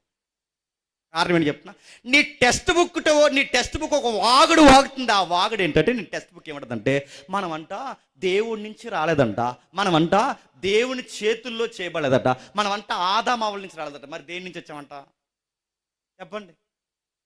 కోతుల నుంచి వచ్చాను. అడుగుతున్నాను, ఎవరైనా ఈ సిద్ధాంతాన్ని నమ్మే వాళ్ళు ఎవరైనా ఉంటే నేను అడుగుతున్నాను, మనం కోతుల నుంచి వచ్చామన్న దానికి ప్రాక్టికల్గా రుజువు ఏమైనా ఉందా? ఎవిడెన్స్ ఉందా? డార్విన్ థియరీ చెప్పాడు, తనక థియరీ చెప్పాడు తప్ప దానికి ప్రాక్టికల్గా ప్రూవ్ చేయబడిన ఒక ప్రాక్టికల్ ఎవిడెన్స్ ఉందా? ఎవల్యూషన్ థియరీలో వచ్చే దరిద్రమైన అలవాటు ఏంటి చెప్పనా? ముందు ఒక కోతి ఇలా పాకిందంట, తర్వాత ఒక కోతి పైకి లేచిందంట, ఆ కోతే కొంచెం ముందుకెళ్ళే పైకి లేచిందంట, ఆ కోతి ఇంకా పైకి లేచి సుత్తట్టుకుందంట, తర్వాత వంట చేసుకుందంట, ఆ తర్వాత ముందుకు వచ్చిందంట, తర్వాత బట్టలు వేసుకుందంట, ఇప్పుడు వచ్చి కంప్యూటర్ దగ్గర కూర్చుందంట. ఏంటి అన్ని కోతులు అంటే మనందరం ఎవరు? నువ్వు నిజంగానే మనం కోతులైతే ఈసారి ఆధార్ కార్డులో మీ నాన్న పేరు ఎలా రాయించు? సన్నా పెద్ద కోతి అని రాయించు అంటావా? సన్నా పెద్ద కోతి అని నీ కాన్షియస్ ఒప్పుకుంటుందా? మా తాత ఒక పెద్ద కోతి, తర్వాత మా నాన్న ఒక కోతి, నేను ఒక కోతిని రాయ్. కోతుల నుంచి మనం వచ్చామంటే నేను అడుగుతున్నాను, ప్రాక్టికల్గా కొన్ని క్వశ్చన్స్ అడుగుతున్నా, నాకు ఆన్సర్ చెప్పండి. చదువుకున్న తమ్ముళ్ళు చెల్లెలు ఎవరైతే ఉన్నారో, ఒకవేళ మనం కోతుల నుంచి వస్తే, ఎందుకంటే ఇమేజ్ అనేది మనకు అర్థం కావాలి, మనం కోతుల నుంచి వస్తే నేను అడుగుతున్న ప్రశ్న, అప్పుడున్న కోతులు జాతి ఇప్పటికి ఉందా లేదా? ఉంది. ఇప్పుడు అడుగుతాను, ఆ కోతులు పరిణామక్రమం చెంది మనుషులైతే మరి ఈ కోతులు ఎందుకు పరిణామక్రమం చెందట్లేదు?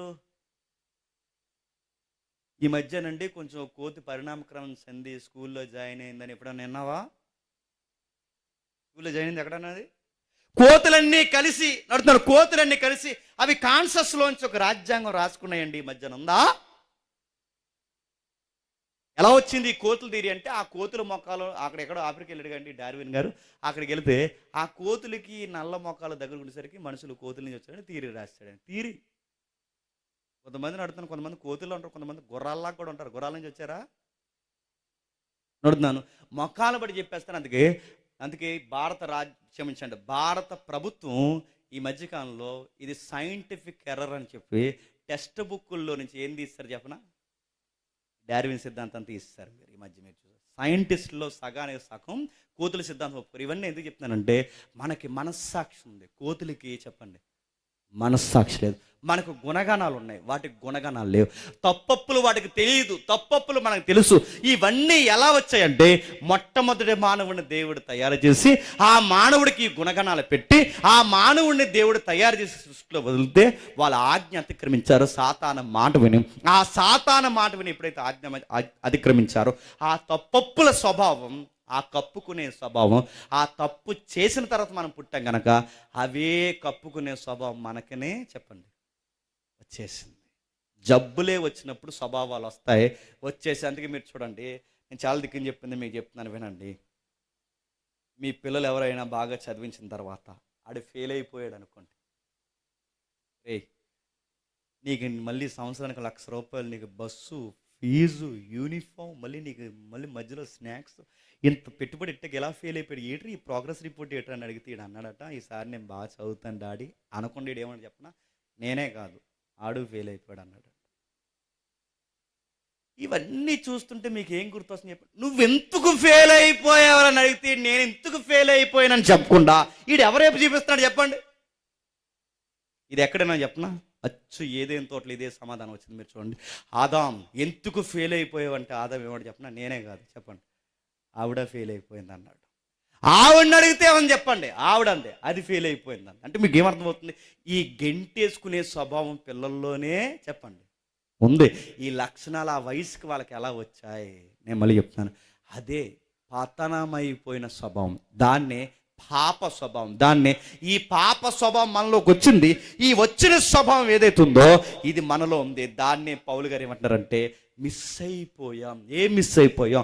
దేవుడిచ్చిన ఒరిజినాలిటీని మిస్ అయిపోయాం. ఏ టార్గెట్ మిస్ అయిపోయాం? ఆయన ఇమేజ్ని మిస్ అయిపోయాం. ఏ పాలు పంపులు కోల్పోయాం? ఆయనతో ఉండే కమ్యూనికేబుల్ పాలు పంపులు కోల్పోయాం. ఆ లక్షణాలు కోల్పోయాం. ఆయన గుణ లక్షణాలు కోల్పోయాం. టార్గెట్ మిస్ అయిపోయాం. ఆయన ఏ పర్పస్తో చేశాడో ఆ పర్పస్ మిస్ అయిపోయింది. అనవసరమైన దుర్గుణాలు మనలోకి వచ్చాయి. ఇదే పాపం. అందుకే చూడండి, ఎందుకు చంపుకుంటున్నారు, ఎందుకు అబద్ధాలు ఆడుకుంటున్నారు, ఈ అసూయలు, దుర్మార్గత, ఈ కార్యాలన్నీ ఎలా వచ్చాయంటే ఇమేజ్ డిస్టర్బెన్స్ అయింది.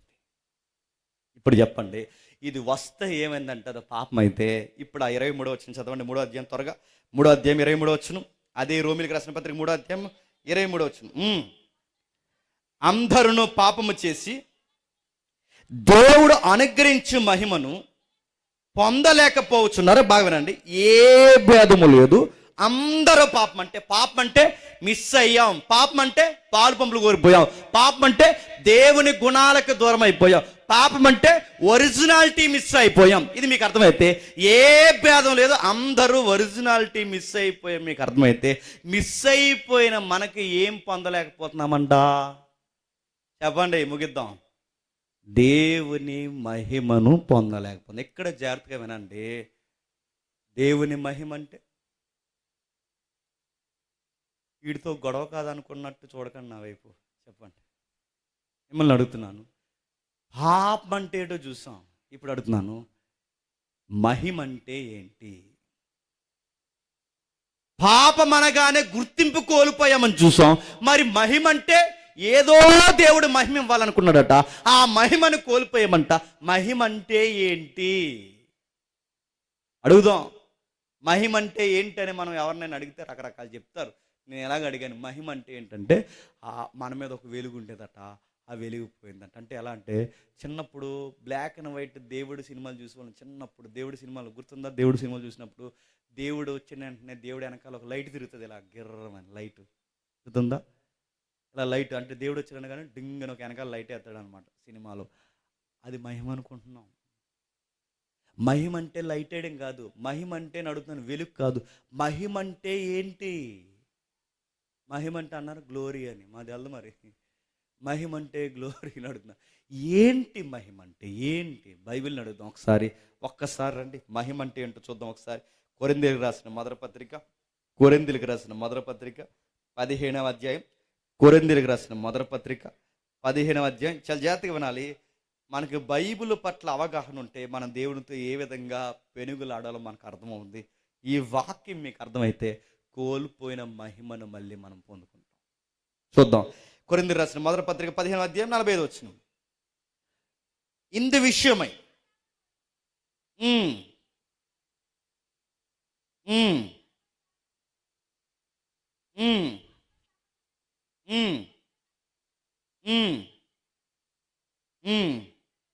ఓకే అని చెబుతూ ఒక మాట అంటాడు. మీరు చూడండి, ఆ మాట నేను మిస్ అయ్యాను ఒకసారి.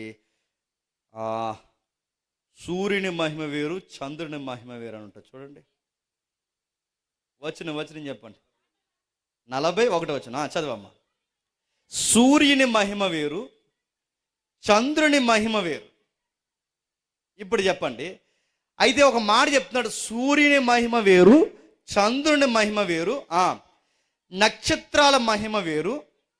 మహిమను బట్టి ఒక నక్షత్రానికి మరొక నక్షత్రానికి భేదము కలదు. ఇప్పుడు అడుగుతున్నాను, చెప్పండి, జాగ్రత్త చెప్పండి. మీరు తెలిస్తే చెప్పండి, తెలియకపోయినా ఏదో చెప్పండి. నేను చెప్తేనే కదా అర్థమవుతుంది. ఇప్పుడు ప్రశ్న, సూర్యుని మహిమ అంటే ఏంటి? చెప్పండి. మిమ్మల్ని ఏదో ఇంటర్నేషనల్ జీకే కోసం ఏం అడగలేదు. చెప్పండి. సూర్యుని మహిమ అంటే ఏంటి? కొన్ని చంద్రుడి మహిమ, నక్షత్రాల మహిమ. ఇప్పుడు అడుగుతున్నాను, సూర్యుడి మహిమ ఏంటి? చెప్పండి. సూర్యుడి మహిమ నేను అడుగుతున్నాను. సూర్యుడి మహిమ అంటే వెలుగు అంటున్నారు, వెలుగు కాదు.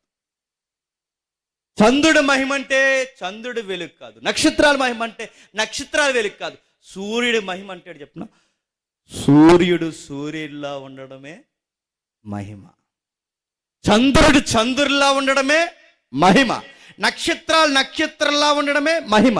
మహిమ అంటే ఏంటి గుర్తుపెట్టుకోండి, ఏ సూర్యుడు ఏ గుణంతో ఉన్నాడో ఆ గుణం కోల్పోకుండా ఉండడమే మహిమ. చంద్రుడు తన గుణాలు కోల్పోకుండా ఉండడమే మహిమ, నక్షత్రం తన గుణాన్ని కోల్పోకుండా ఉండడమే మహిమ. మీకు అర్థమైతే మనిషికి మహిమ అంటే ఇప్పుడు బాగానండి, సూర్యుడు సూర్యుడిలా ఉండడం మహిమ, చంద్రుడు చంద్రుడిలా ఉండడం మహిమ, నక్షత్రాలు నక్షత్రాల్లా ఉండడం మహిమ. ఇప్పుడు మనిషికి ఉండే మహిమ ఏంటో తెలుసా? మనిషిని దేవుడు ఎలా సృష్టించాడో ఆ గుణగణాలు కోల్పోకుండా దేవుని గుణాలతో మనిషి ఉండడమే మనిషికి మహిమ.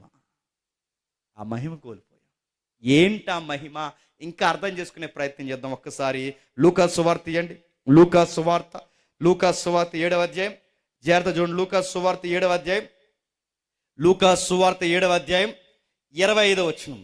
లూకా సువార్త 7వ అధ్యాయం 25వ వచనం. మరి ఏమి చూడ వెళ్ళితిరి?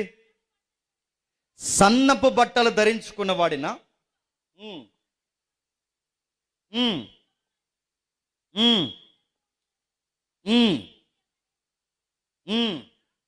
ప్రవక్తనా?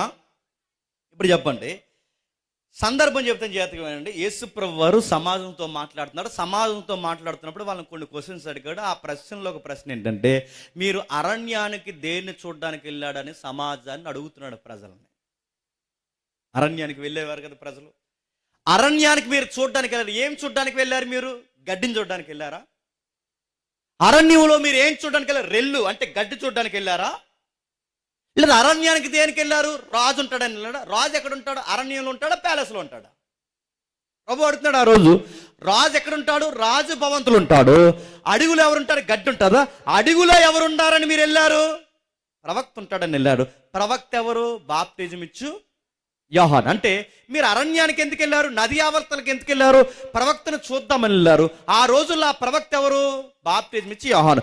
మీరు బాప్టిజం ఇచ్చి యోహాను చూడడానికి వెళ్ళారా? గడ్డిని చూడడానికి వెళ్ళారా? రాజుని చూడడానికి వెళ్ళారా? రాజు ఎక్కడ ఉంటాడు? ప్యాలెస్ ఉంటాడు. ఇప్పుడు చెప్పండి, రాజు అంట ఇతను రాజు అని గుర్తించడానికి, ఇతను కింగ్ అని గుర్తించడానికి దేవుడు వాడుతున్న పదం ఏంటంటే సన్నపు నార వస్త్రాలు. ఏంటంట? ఇప్పుడు చెప్పండి, అంటే రాజుకి సామాన్యుడికి వ్యత్యాసం ఎక్కడ తెలుస్తుందండి? చెప్పాలి.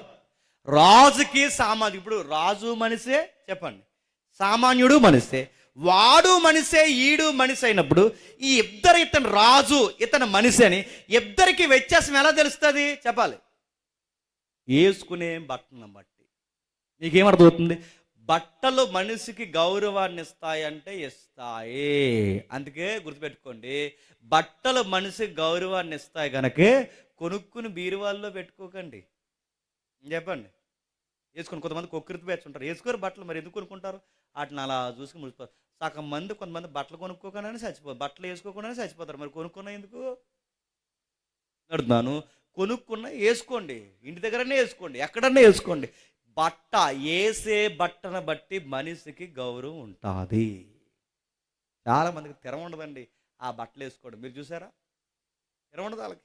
అడుగుతున్నాను, వీడికి అన్నిటికీ బాగానే వచ్చి పెడతారు కానీ మంచి బట్ట మాత్రం కొనుక్కోడు. తీసుకొచ్చి కానీ అడుగుతున్నాను, మంచి సొక్క వేసుకోవడం తప్ప, మంచి వస్త్రం వేసుకోవడం తప్ప ఈ సొసైటీ మొట్టమొదటి గౌరవం ఎక్కడొస్తుందో చెప్పినా, నువ్వు వేసుకునే బట్టలను బట్టి గౌరవిస్తుంది. గుర్తుపెట్టుకో. మనం ఇంటి దగ్గర ఉన్నా బయట తిరిగినా, ఆడవాళ్ళు అయితే నైటీతో తిరుగుతారు. ఇంక నైటీ 24 hours నైటీ అయిపోయింది. ఇక మగవాళ్ళకి అయితే ఇంకా ఆ లింగి ఆ జబ్బాల పని చేసుకుని తిరుగుతాడు. అది తెలుసుకోండి. మీ ఇంట్లో ఉన్నప్పుడు నేను సీరియస్ చెప్తున్నాను, ప్రాక్టికల్ విషయం చెప్తున్నాను. మీ పిల్లలు నాణ్యమైన బట్టలు వేసుకోవాలి అంటే ముందు డ్రెస్ కోడ్ మీలో చూడాలి. గుర్తుపెట్టుకోండి. మీరు బట్టలు వేసుకోవడం మీ పిల్లలు చూడాలి. మీరు శివుడి ముక్కులు వేసుకుని తిరిగితే మీ పిల్లలు కూడా శివుడి ముక్కులు వేసుకుని తిరుగుతారు. అందుకమ్మా నేను మెజారిటీ చెప్తాను, ఎవరైనా నాకు తెలిసిన వాళ్ళు కానీ ఇంట్లో కానీ చెప్తాను, స్నానం చేయి, మంచి బట్టలు వేసుకో, ఇంట్లో చక్కగా నీట్గా ఉండండి. నేను సీరియస్ చెప్తాను, ఇంట్లో ఉండాలి. మన నెక్స్ట్ జనరేషన్ మన డ్రెస్ కోడ్ని వాళ్ళు చెప్పండి ఫాలో అవ్వాలి. ప్రభు అంటున్నాడు, సన్నపు నార వస్త్రాలను ధరించుకున్నాను చూసి చెప్పొచ్చట. ఏమని? ఇతను రాజు. చెప్పండి, సీఎం గారు సామాజికుడు వస్తే సీఎంకి ఆయనకి తేడా ఎక్కడ తెలుస్తుంది చెప్పండి? ఆయన వేసుకునే కాస్ట్లీ డ్రెస్ ఉంటుంది చూసారు, అక్కడ తెలుస్తుంది. అంటే బట్ట మనిషికి ఏమిస్తుంది చెప్పండి? గౌరవం ఇస్తుంది. బట్ట మనిషికి ఏమిస్తుంది? ఘనతనిస్తుంది. బట్ట మనిషికి ఏమిస్తుంది చెప్పండి? మహిమిస్తుంది. ఏమిస్తుంది? మహిమిస్తుంది. ఇది గుర్తుపెట్టుకోండి, ఎందుకు చెప్తున్నాను. రెండో వాక్యం చూడండి, మరొకటి ఆది కాండము 45వ అధ్యాయం, ఆది కాండము 45వ అధ్యాయం, ఆది కాండము 45వ అధ్యాయం 13వ వచనం. ఆది కాండము 45వ అధ్యాయం 13వ వచనం. ఐగుప్తిలో నాకు కలిగిన సమస్త ఘనతను నేను చూసిన యావత్తు నా తండ్రికి తెలియచేసిన. ఇప్పుడు చెప్పండి, ఐగుప్తిలో నాకు కలిగిన సమస్త ఘనత. ఇప్పుడు కాంటెక్స్ట్లో ఎవరు? యోసేపు. యోసేపుకి వచ్చిన ఘనత ఏంటి? నేను ముగిస్తాను, చెప్పండి. యోసేపుకి వచ్చిన ఘనత ఏంటి? యోసేపు ఘనత తెలుసా? యోసేపు ఐగుప్తీల అధికారంలో కూర్చోవడమే ఘనత. ఘనత ఈక్వల్ టు మహిమ. అంటే ఒక వ్యక్తికేమో వస్త్రాలు మహిమ, మరో వ్యక్తికేమో చెప్పండి అధికారం మహిమ. అంటే మనిషికి ఇన్ని రకాల మహిమలు ఉంటాయంటే ఉంటాయి. ఒకరికి వస్త్రాల మహిమ, మరొకరికే చెప్పండి అధికారం మహిమ. అందుకే ఆయన అధికారంలో కూర్చోబెట్టి ఆయన చేతికి బంగారం ఉంగరం తొడిగి ఆయనకి కిరీటం పెట్టి రాజదండం ఇచ్చి ఆయనకు ఒక పవర్ ఇస్తే యోసేపుకి ఏమవుతుందో తెలుసా? మహిమ వచ్చింది. అంటే ఆయన అధికారం ఆయనకి ఏం తెచ్చింది చెప్పండి? మహిమని తెచ్చింది. అందుకే చూడండి, ఫామ్లో ఉంటే కలెక్టర్ అధికారులు ఉన్నంతసేపే కలెక్టర్ని గౌరవిస్తారు. ఎమ్మెల్యే గారు 5 సంవత్సరాల అధికారులు ఉంటేనే ఎమ్మెల్యేని గౌరవిస్తారు. అదే పదవి పోతే సైకిల్ మీద వెళ్ళాడు కూడా దిగడు. దిగుతాడా? నడుతున్న ఆఫీసర్ ఉన్నాడు అనుకున్న ఆఫీసర్ ఆయన ఆఫీసర్గా ఉన్నంతసేపే గౌరవిస్తాడు. ఆఫీసర్ పోస్ట్ దిగిపోనేమనండి, కింద ఉన్న మెన్ ఎవరు గౌరవించరు. అంటే అధికారం మనిషికి గౌరవిస్తుంది, అధికారం మనిషికి మహిమనిస్తుంది, అధికారం మనిషికి గ్లోరీగా పనిచేస్తుంది. అర్థమైతే ధన్యత. అంటే ఒకరికేమో వస్త్రాలు మహిమ, ఒకరికేమో అధికారం మహిమ. టైం లేదు కనుక రెఫరెన్స్ చెప్తున్నాను. కొంతమందికి ఆస్తులు మహిమ. ఆస్తులు మహిమిస్తాయి ఇవ్వా. కొంతమంది తెల్లారితాలు ఏం చెప్పుకుంటారు చెప్పండి? ఆస్తులు బడా ఎక్కువ ఉంటుంది వాళ్ళకి. ఆస్తులు ఎవరింటికన్నా వెళ్ళామనుకోండి, టీ తాగుతారా కాఫీ తాగుతారా అని చెప్పరు. కొంతమంది ఈ ఆస్తులు బడాయిలు ఏం చేస్తారు చెప్పండి? ఆ గేటు తీసిన వెంటనే మొదలెడతారు. ఏమో నీకు ఇలా ఇలా రండి, అది మందే, ఇది మందే, చెప్పండి ఈ బిట్టు మందే, ఈ బిట్ అంటే ఏంటి? సైటు, ఇది మాదే, అది మాదే, ఇవన్నీ తెలిసి ఇదో గొప్ప. అందుకే చూడండి, వచ్చిన వెంటనే మొదలెడతారు అది మాదే, ఇది మాదే. నేను ఎవడ అడిగాడు? మేము అడిగామా? వచ్చినప్పుడు ఒక టీ కాఫీ ఇవ్వకుండా ఆస్తులు జీవిస్తున్నారంటే ఇవన్నీ ఇలా గొప్ప. చాలా క్రితం పెళ్ళిలో మెసేజ్ చెప్తున్నాను. నాకు సిరాకు మెసేజ్లో మెసేజ్, పెళ్ళిళ్ళు మెసేజ్లు. ఎందుకంటే వినరు వాక్యం, పెళ్ళిలో వాక్యం అంటారా? ఒక స్పీకర్కి ఒక జబ్బు ఉంటుంది. నాకుండే జబ్బు ఏంటంటే ఎవరైనా అటు ఇటు తిరిగితే నేను చెప్పలేను, ఎవరైనా సరిగ్గా వినకపోతే చెప్పలేను. మీరిద్దరు అక్కడ కూర్చుని మీరు ఒకరి మొక్కను ఒకరు చూసుకుని మాట్లాడుకున్నా చెప్పలేను, ఎందుకంటే నేను వీళ్ళు ఏదో మాట్లాడేసుకున్నారు అనుకుంటాను. నేను ఒక స్పీకర్కి ఒక వీక్నెస్ ఉంటుంది, గుర్తుపెట్టుకోండి. ఆ రోజు నేను వాకింగ్ చెప్తుంటే అందరూ బాగానే వింటున్నారు. పెళ్లి కొడుకు వింటుంది, పెళ్లి కూతురు వింటుంది, పెళ్లి కొడుకు వింటున్నాడు, అందరూ వింటున్నారు, ఈ చుట్టం పట్టం అందరూ వింటున్నారు, ఈ సంసారం కూడా బాగానే చెప్తున్నారు, అందరూ వింటుంటే ఒక ఆవిడ వింటలేదు. 70 సార్లు లేచింది. ఆ పెళ్లి కొడుకు ఆడికి నాకు తెలిసిన నేను అడిగాను, మరి ఎందుకురా అన్నిసార్లు మీ అత్త లేచింది? తెలిసిన మనిషి ఏమనలేము, అన్నిసార్లు 70 సార్లు లేచింది. ఎందుకు లేచింది అంటే, ఆ మనిషి ఎందుకు లేచింది చెప్పినా ఆడు చెప్తున్నాడు. ఎందుకు మా అత్త లేచిందో చెప్పినా, మా అత్త కొత్త నక్లీస్ కొన్నదరా అన్నాడు. అంటే ఇప్పుడు ఈవిడ గారి నక్లీస్ అందరూ చూడాలని చెప్పండి, అని లేకపోతే 70 సార్లు లేచింది పొల్లమ్మ. మాటలు అర్థమవుతున్నాయి. 70 సార్లు లేచింది తిరిగింది. ఇప్పుడు ఆవిడ గారు వేసుకున్నది అందరూ. ఇప్పుడు చెప్పండి, ఆస్తులు మెటీరియల్ మనిషికి గ్లోరీ తెస్తాయంటే తెస్తాయి, తేవా? ఈ చేతి నిండా వజ్రాలు, ఈ చేతి నిండా వజ్రాలు వేసిన ఇక్కడ రండి సార్, అందరూ మీ అంకే చూస్తారు, నన్ను మర్చిపోతారు. ఇక్కడ వాకింగ్ కూడా వింటారు, వింటారా అని అడుగుతున్నాను. వజ్రాలతో తిరిగితే ఆడివైపే చూస్తారు, బంగారంతో తిరిగితే ఆడివైపే చూస్తారు. బట్టలు వేసుకుంటే బట్టల గౌరవాన్ని ఇస్తాయి, ఆస్తుల గౌరవాన్ని ఇస్తాయి, అధికారం గౌరవిస్తుంది. గౌరవానికి వాడిన పదం బైబిల్లో మహిమ, మహిమ, గ్లోరీ. ఆ మహిమ ఏదైతే ఉందో, ఒకరికి వస్త్రం మహిమ, ఒకరికి అధికారం మహిమ, మరొకరికి వస్తువుల మహిమ, ఒకరికి ఆస్తుల మహిమ. ఇంకా సామెతల గ్రంథం తీయండి, ముగిద్దాం. సామెతల గ్రంథం 20వ అధ్యాయం సామెతల గ్రంథం 20వ అధ్యాయం, సామెతల గ్రంథం 20 అధ్యాయం 29వ వచనం. సామెతల గ్రంథం 20 అధ్యాయం 29వ వచనం. యవనస్తుల బలము వారికి అలంకారం. అలంకారానికి వాడిన పదమే మహిమ. చదవమ్మా. వృద్ధులకు సౌందర్యము, అసలు ఉల్లేహం, చాలా మేరుపు. ఇప్పుడు చెప్పండి, యవనస్తులకు అలంకారం ఏంటి? వారి బలము. వృద్ధులకు అలంకారం ఏంటి? వాళ్ళ తల. ఇప్పుడు చెప్పండి, యవనస్తులకి మహిమ ఏంటి? వాళ్ళ బలము. వృద్ధులకు మహిమ ఏంటి? వాళ్ళు మెరిసిపోయిన తల.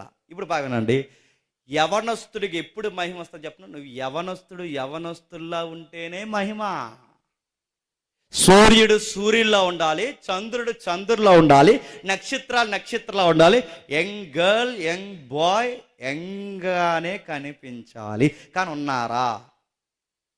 వీడికి ఇంత పొట్ట వచ్చేసింది, అప్పుడు ఇంత పొట్ట అర్థం, ఇంతంత పొట్టలేసి తిరుగుతుంటే అది మీకు మహిమ? వీడి పెళ్లి చూపులకు వెళ్ళాడట. వీడి పెళ్లి చూపులకు వెళ్తే ఈయన్నే అడిగారంట, పెళ్లి కొడుకు ఇంకా రాలేదా అని. వీడు ఏమైపోవాలండి? నేను అర్థం, ఈ పట్ల బేచారు అంటే మీ అందరికీ చెప్తున్నాను, నువ్వు యవనస్తుడివా లేకపోతే వయసు మళ్ళిపోయిన అంకులువా? నీకు అంత బొజ్జేంటి, అంత లూజ్ ఏంటి? ఒక సెక్టార్లో యవనస్తులు ఉంటారు, ఇంత పొట్టలు వేసుకుని ఉంటారు.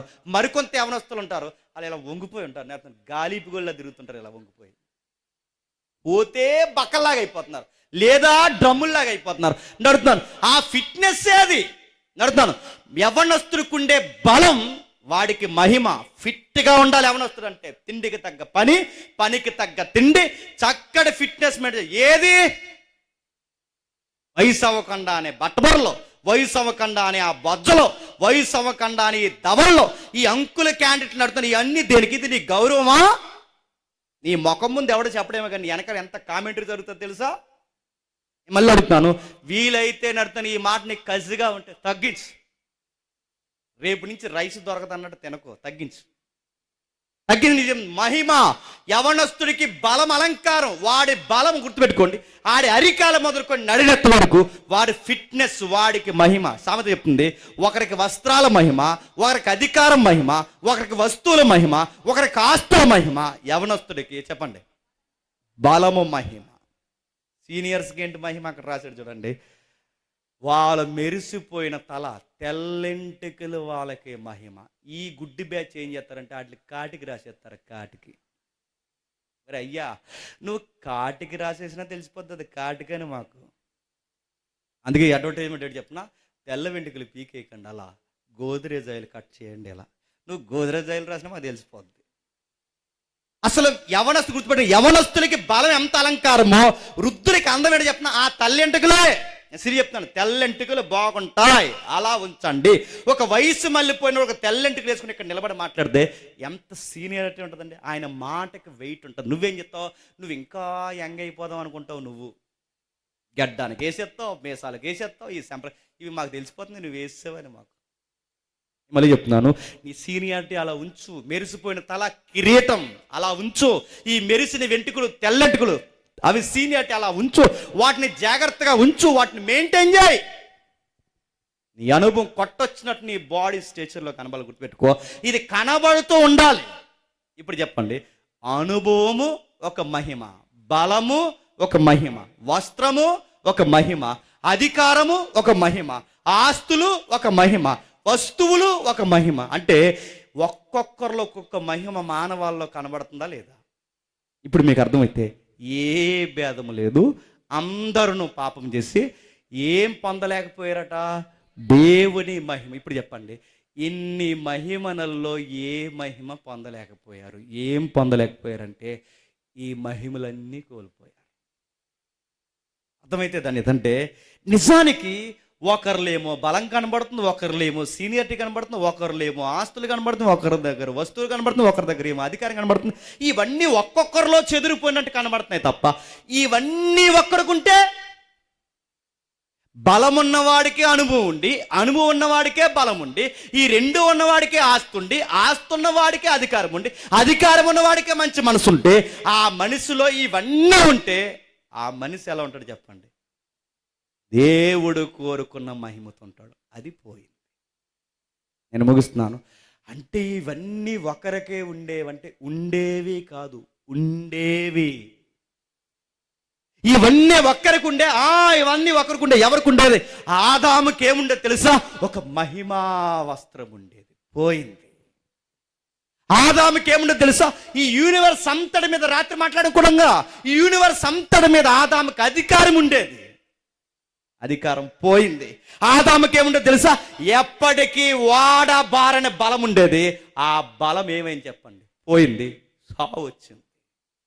ఆదాముకి జ్వరం లేదు, ఆదాముకు రొంప లేదు, ఆదాముకి తప్పు చేయకమునుపు వయసు అయిపోవడం లేదు, ఆదాము తప్పు చేయకమునుపు చర్మం ఊగిపోవడం లేదు, ఆదాముకి ఆకలి లేదు, ఆదాముకి చావు లేదు, ఆదాముకి ఏ బెంగా బెడదు లేదు, ఎండ కాస్తే భయం లేదు, వాన కురిస్తే భయం లేదు, చలికి వణిగిపోయే భయం లేదు. ఏంటి ఆ ఫిట్నెస్ అంటే? అది దేవుడిచ్చిన బలం. ఆ బలం ఆదాము దగ్గర ఏమేం చెప్పండి? పోయింది. ఆదాము వస్త్రాన్ని పోగొట్టాడు, ఆదాము అధికారాన్ని పోగొట్టాడు, ఆదాము బలాన్ని పోగొట్టాడు. ఆదాము ఏం పోగొట్టాడు చెప్పిన? అనుభవాన్ని పోగొట్టాడు. ఆదాముకి ఏం అనుభవం ఉండేది తెలుసా? తన భార్యని దేవుడు తయారు చేస్తున్నప్పుడు, అవ్వమ్మను తయారు చేస్తున్నప్పుడు, అప్పుడు ఆదాము నిద్రపోయాడట, గాఢ నిద్రలో ఉన్న ఆదాముకి ఏం తెలిసిందో తెలుసా? దేవుడు అవ్వను ఎలా తయారు చేశాడో చూడకుండానే చెప్పేశాడు. అంటే ఇంత ఎక్స్పీరియన్స్ మనిషికుండేది. ఈ లక్షణాలు, ఈ గుణాలు, ఈ యాట్రిబ్యూట్స్ అన్నీ ఏమైనా చెప్పండి? పోయినాయి. ఈ పోయిన దాన్ని ఏమైనా అన్నో తెలుసా? మహిమను కోల్పోయారు. అందుకే నేను అడుగుతున్నాను, ఇప్పుడు బాగానే ఉన్నాను అడుగుతున్నాను. పుట్టినప్పుడు ఒకలా ఉంటున్నాం, యంగ్ ఏజ్లో ఒకలా ఉంటున్నాం, మిడిల్ ఏజ్లో ఒకలా ఉంటున్నాం, మిడిల్ ఏజ్ దాటేకని అడుగుతున్నాను. తర్వాత వృద్ధాప్యంలో సీనియర్ ఒకలా ఉన్నాం. ఎందుకు అలా మారిపోతున్నాం? నేను అడుగుతున్నాను. మీరు 2 years బ్యాక్ దిగిన ఫోటో ఒక్కసారి మీరు దగ్గరెట్టుకుని చూసుకోండి. ఆ ఫోటోకి ఇప్పుడు మీరు దిగిన ఫోటోకి తేడా చూడండి. ఏంటి ఆ తేడా ఎందుకు వస్తుంది? కోల్పోయాం. మాట్లాడుతుంది. ఎక్కడికో జర్నీ చేస్తున్నాం. ఎక్కడికి జర్నీ చేస్తున్నాం అంటే, చిన్నప్పుడు ఉన్నప్పుడు మధ్యలో లేవు, మధ్యలో ఉన్నప్పుడు ఇప్పుడు లేం, రేపు ఉండబో. ఇవన్నీ అంటే ఏదో మారిపోతున్నట్టు మన బాడీలో కనబట్టలేదా? ఎలాంటి పరిస్థితికి వచ్చాను తెలుసా? తిండికి ఏడుస్తున్నాం, బట్టకి ఏడుస్తున్నాం, నీడకి ఏడుస్తున్నాం. గట్టిగా వర్షాలు ఒక వారం రోజులుంటే రొంపల జ్వరాలతో ఏడుస్తాం, గట్టిగా ఎండగాస్తే వడదెబ్బకి ఎగిరిపోతాం, గట్టిగా చలేస్తే చలికి చచ్చిపోతాం. నడుతాం. దేనికి బతుకుతామండి మనం? దేనికి బతకం మనం. చలున్నా తట్టుకోలేం, వర్షమున్నా తట్టుకోలేం, ఎండున్నా తట్టుకోలేం, అన్నం ఎక్కువైనా తట్టుకోలేం, అన్నం తక్కువైనా తట్టుకోలేం. రోజుకి 70 వీడియోలు చెప్తున్నారండి ఆ సోషల్ మీడియా. ఒకడేమో తినమంటాడు, ఇంకొకడేమో తినొద్దంటాడు, ఇంకొకడేమో అది తినమంటాడు, ఇంకొకడేమో ఇది వద్దంటాడు. నన్ను ఒక్కడ తినగా చెప్పడండి. మీరు చూస్తున్నారు లేదు వీడియోలు? ఒకడు ఇది చెప్తాడు, అది చెప్తాడు, ఏం తినడుతున్నాడు. నడుతు తింటే ఒక గొడవ చెప్పండి, తినకపోతే ఒక గొడవ, నిద్రపోతే ఒక గొడవ, ఎక్కువ నిద్రపోతే ఒక గొడవ, నిద్రపోకపోతే ఒక గొడవ. నిద్రపోకపోతే వచ్చే జబ్బులు వేరు, ఎక్కువ నిద్రపోతే వచ్చే జబ్బులు వేరు. నడుతుంది. ఏమైనా బాగుందండి మన సిస్టమ్? నేను అడుగుతున్నాను. 7 గంటలకల్లా తినేస్తే ఒక గొడవ, 7 తర్వాత తింటే మరో గొడవ. ఇదేంటండి? ఏం బాగుందండి మన లైఫ్ చెప్పండి. డాక్టర్ గారు చెప్పారట ఏమని? అదిగో ఆ చేపలో పెరిగానం తినకన్నాడు. తింటే తినకూడదంట. చేపలు పెరిగానం తినొద్దు అంటాడు, ఆ కూర ఈ కూర వేసుకుని తినొద్దు అంటాడు. మరి మేము ఏం తినాలి? అడుగుతున్నాను. ఒకడేమో తినమంటాడు, ఒకడు తినొద్దు అంటాడు. ఇలాంటి బతుకు మనకి ఎందుకు వచ్చిందంటే అక్కడ డిస్టర్బెన్స్ అయింది. ఇమేజ్ కోల్పోయాం. ఎక్కడ? ఆదాము హవ్వ. అసలు మన ఫుడ్ ఏంటో చెప్పనా? జీవవృక్ష ఫలాలు తినే బతికేవాళ్ళం. మన స్థితి ఏంటో చెప్పనా? చావు లేని జీవితం జీవించేవాళ్ళం. మన స్థితి ఏంటో చెప్పనా? మహిమా వస్త్రం ధరించుకుని ఉండేవాళ్ళం. మన స్థితి ఏంటో తెలుసా? మంచి ప్రేమ అనురాగాలతో ఉండేవాళ్ళం. అది పోయింది. దీన్ని చెబుతున్నాడు పౌలు గారు ఏమని? ఏ భేదము లేదు, అందరూ పాపము చేసి చెప్పండి దేవుడు అనుగ్రహించు మహిమను పొందలేకపోయారు. ఇప్పుడు అడుగుతున్నాను, పొందలేని దాన్ని ఇప్పుడు మనం పొందుకోవాలంటే అది ఎట్లా వస్తుంది? కాదు. అది ఎట్లా వస్తుంది? ఎలా వస్తుంది? వచ్చే అంటే వచ్చేస్తాదా? ఆత్మీయంగా గుర్తుపెట్టండి, మానసికంగా, శారీరకంగా అన్ని విధాలుగా దేవుని ఎదుట మనం తప్పు చేస్తాం. తప్పు చేసిన మనం మళ్ళీ ఆయన ఎదుట ఆ జీవితాన్ని పొందుకోవాలి అంటే మళ్ళీ ఆ జీవవృక్షం కావాలి. ఆ మిస్ అయిపోయిన జీవవృక్షం ఎవరిస్తారు? మొదటి ఆదాము చెడగొట్టాడు. ఆ ఆదాము చెడగొట్టింది మన ఒరిజినల్ లైఫ్ ఏంటో చూపించడానికి దేవుడే కడపటి ఆదాముగా భూమి మీదకి రావాల్సి వచ్చింది. ఆ ఆదాము ఏం చూపించాడు తెలుసా? ఆ కడపటి ఆదాము ఏం చూపించాడు తెలుసా? ఆయన మరణించి తిరిగి లేచిన తర్వాత ఇలా చూపించాడంటే, ఏమని చూపించాడంటే, ఇదిగో ఆయన శిష్యులు మరణించి తిరిగి లేచిన వెంటనే శిష్యులు చూస్తుండగా మూయబడిన తలుపులు మూయబడి ఉండగా లోపలికి వెళ్ళాడంట. మూయబడిన గోడలు మూయబడి ఉండగా బయటకు వచ్చాడంటే ఆయన తిరిగి లేచిన తర్వాత ఎంత వింతగా కనబడుతున్నాడు.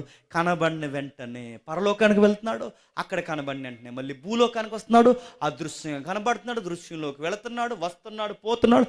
ఏంటి ఆ లైఫ్ అంటే దేవుడు ఏమన్నా తెలుసా? మీరు మిస్ అయిపోయిన లైఫ్ చెప్పండి, ఇదే ఇదే మీరు కోల్పోయారు. అంటే ఈ పదార్థానికి విరిక్కిపోయిన మనం, ఇక్కడ చావులకి ఏడుస్తున్న మనం, మన లైఫ్ ఎలా ఉంటుందంటే యేసుప్రభు తిరిగి లేచాడే, ఆ తిరిగి లేచిన జీవితమే మన ఒరిజినాలిటీ.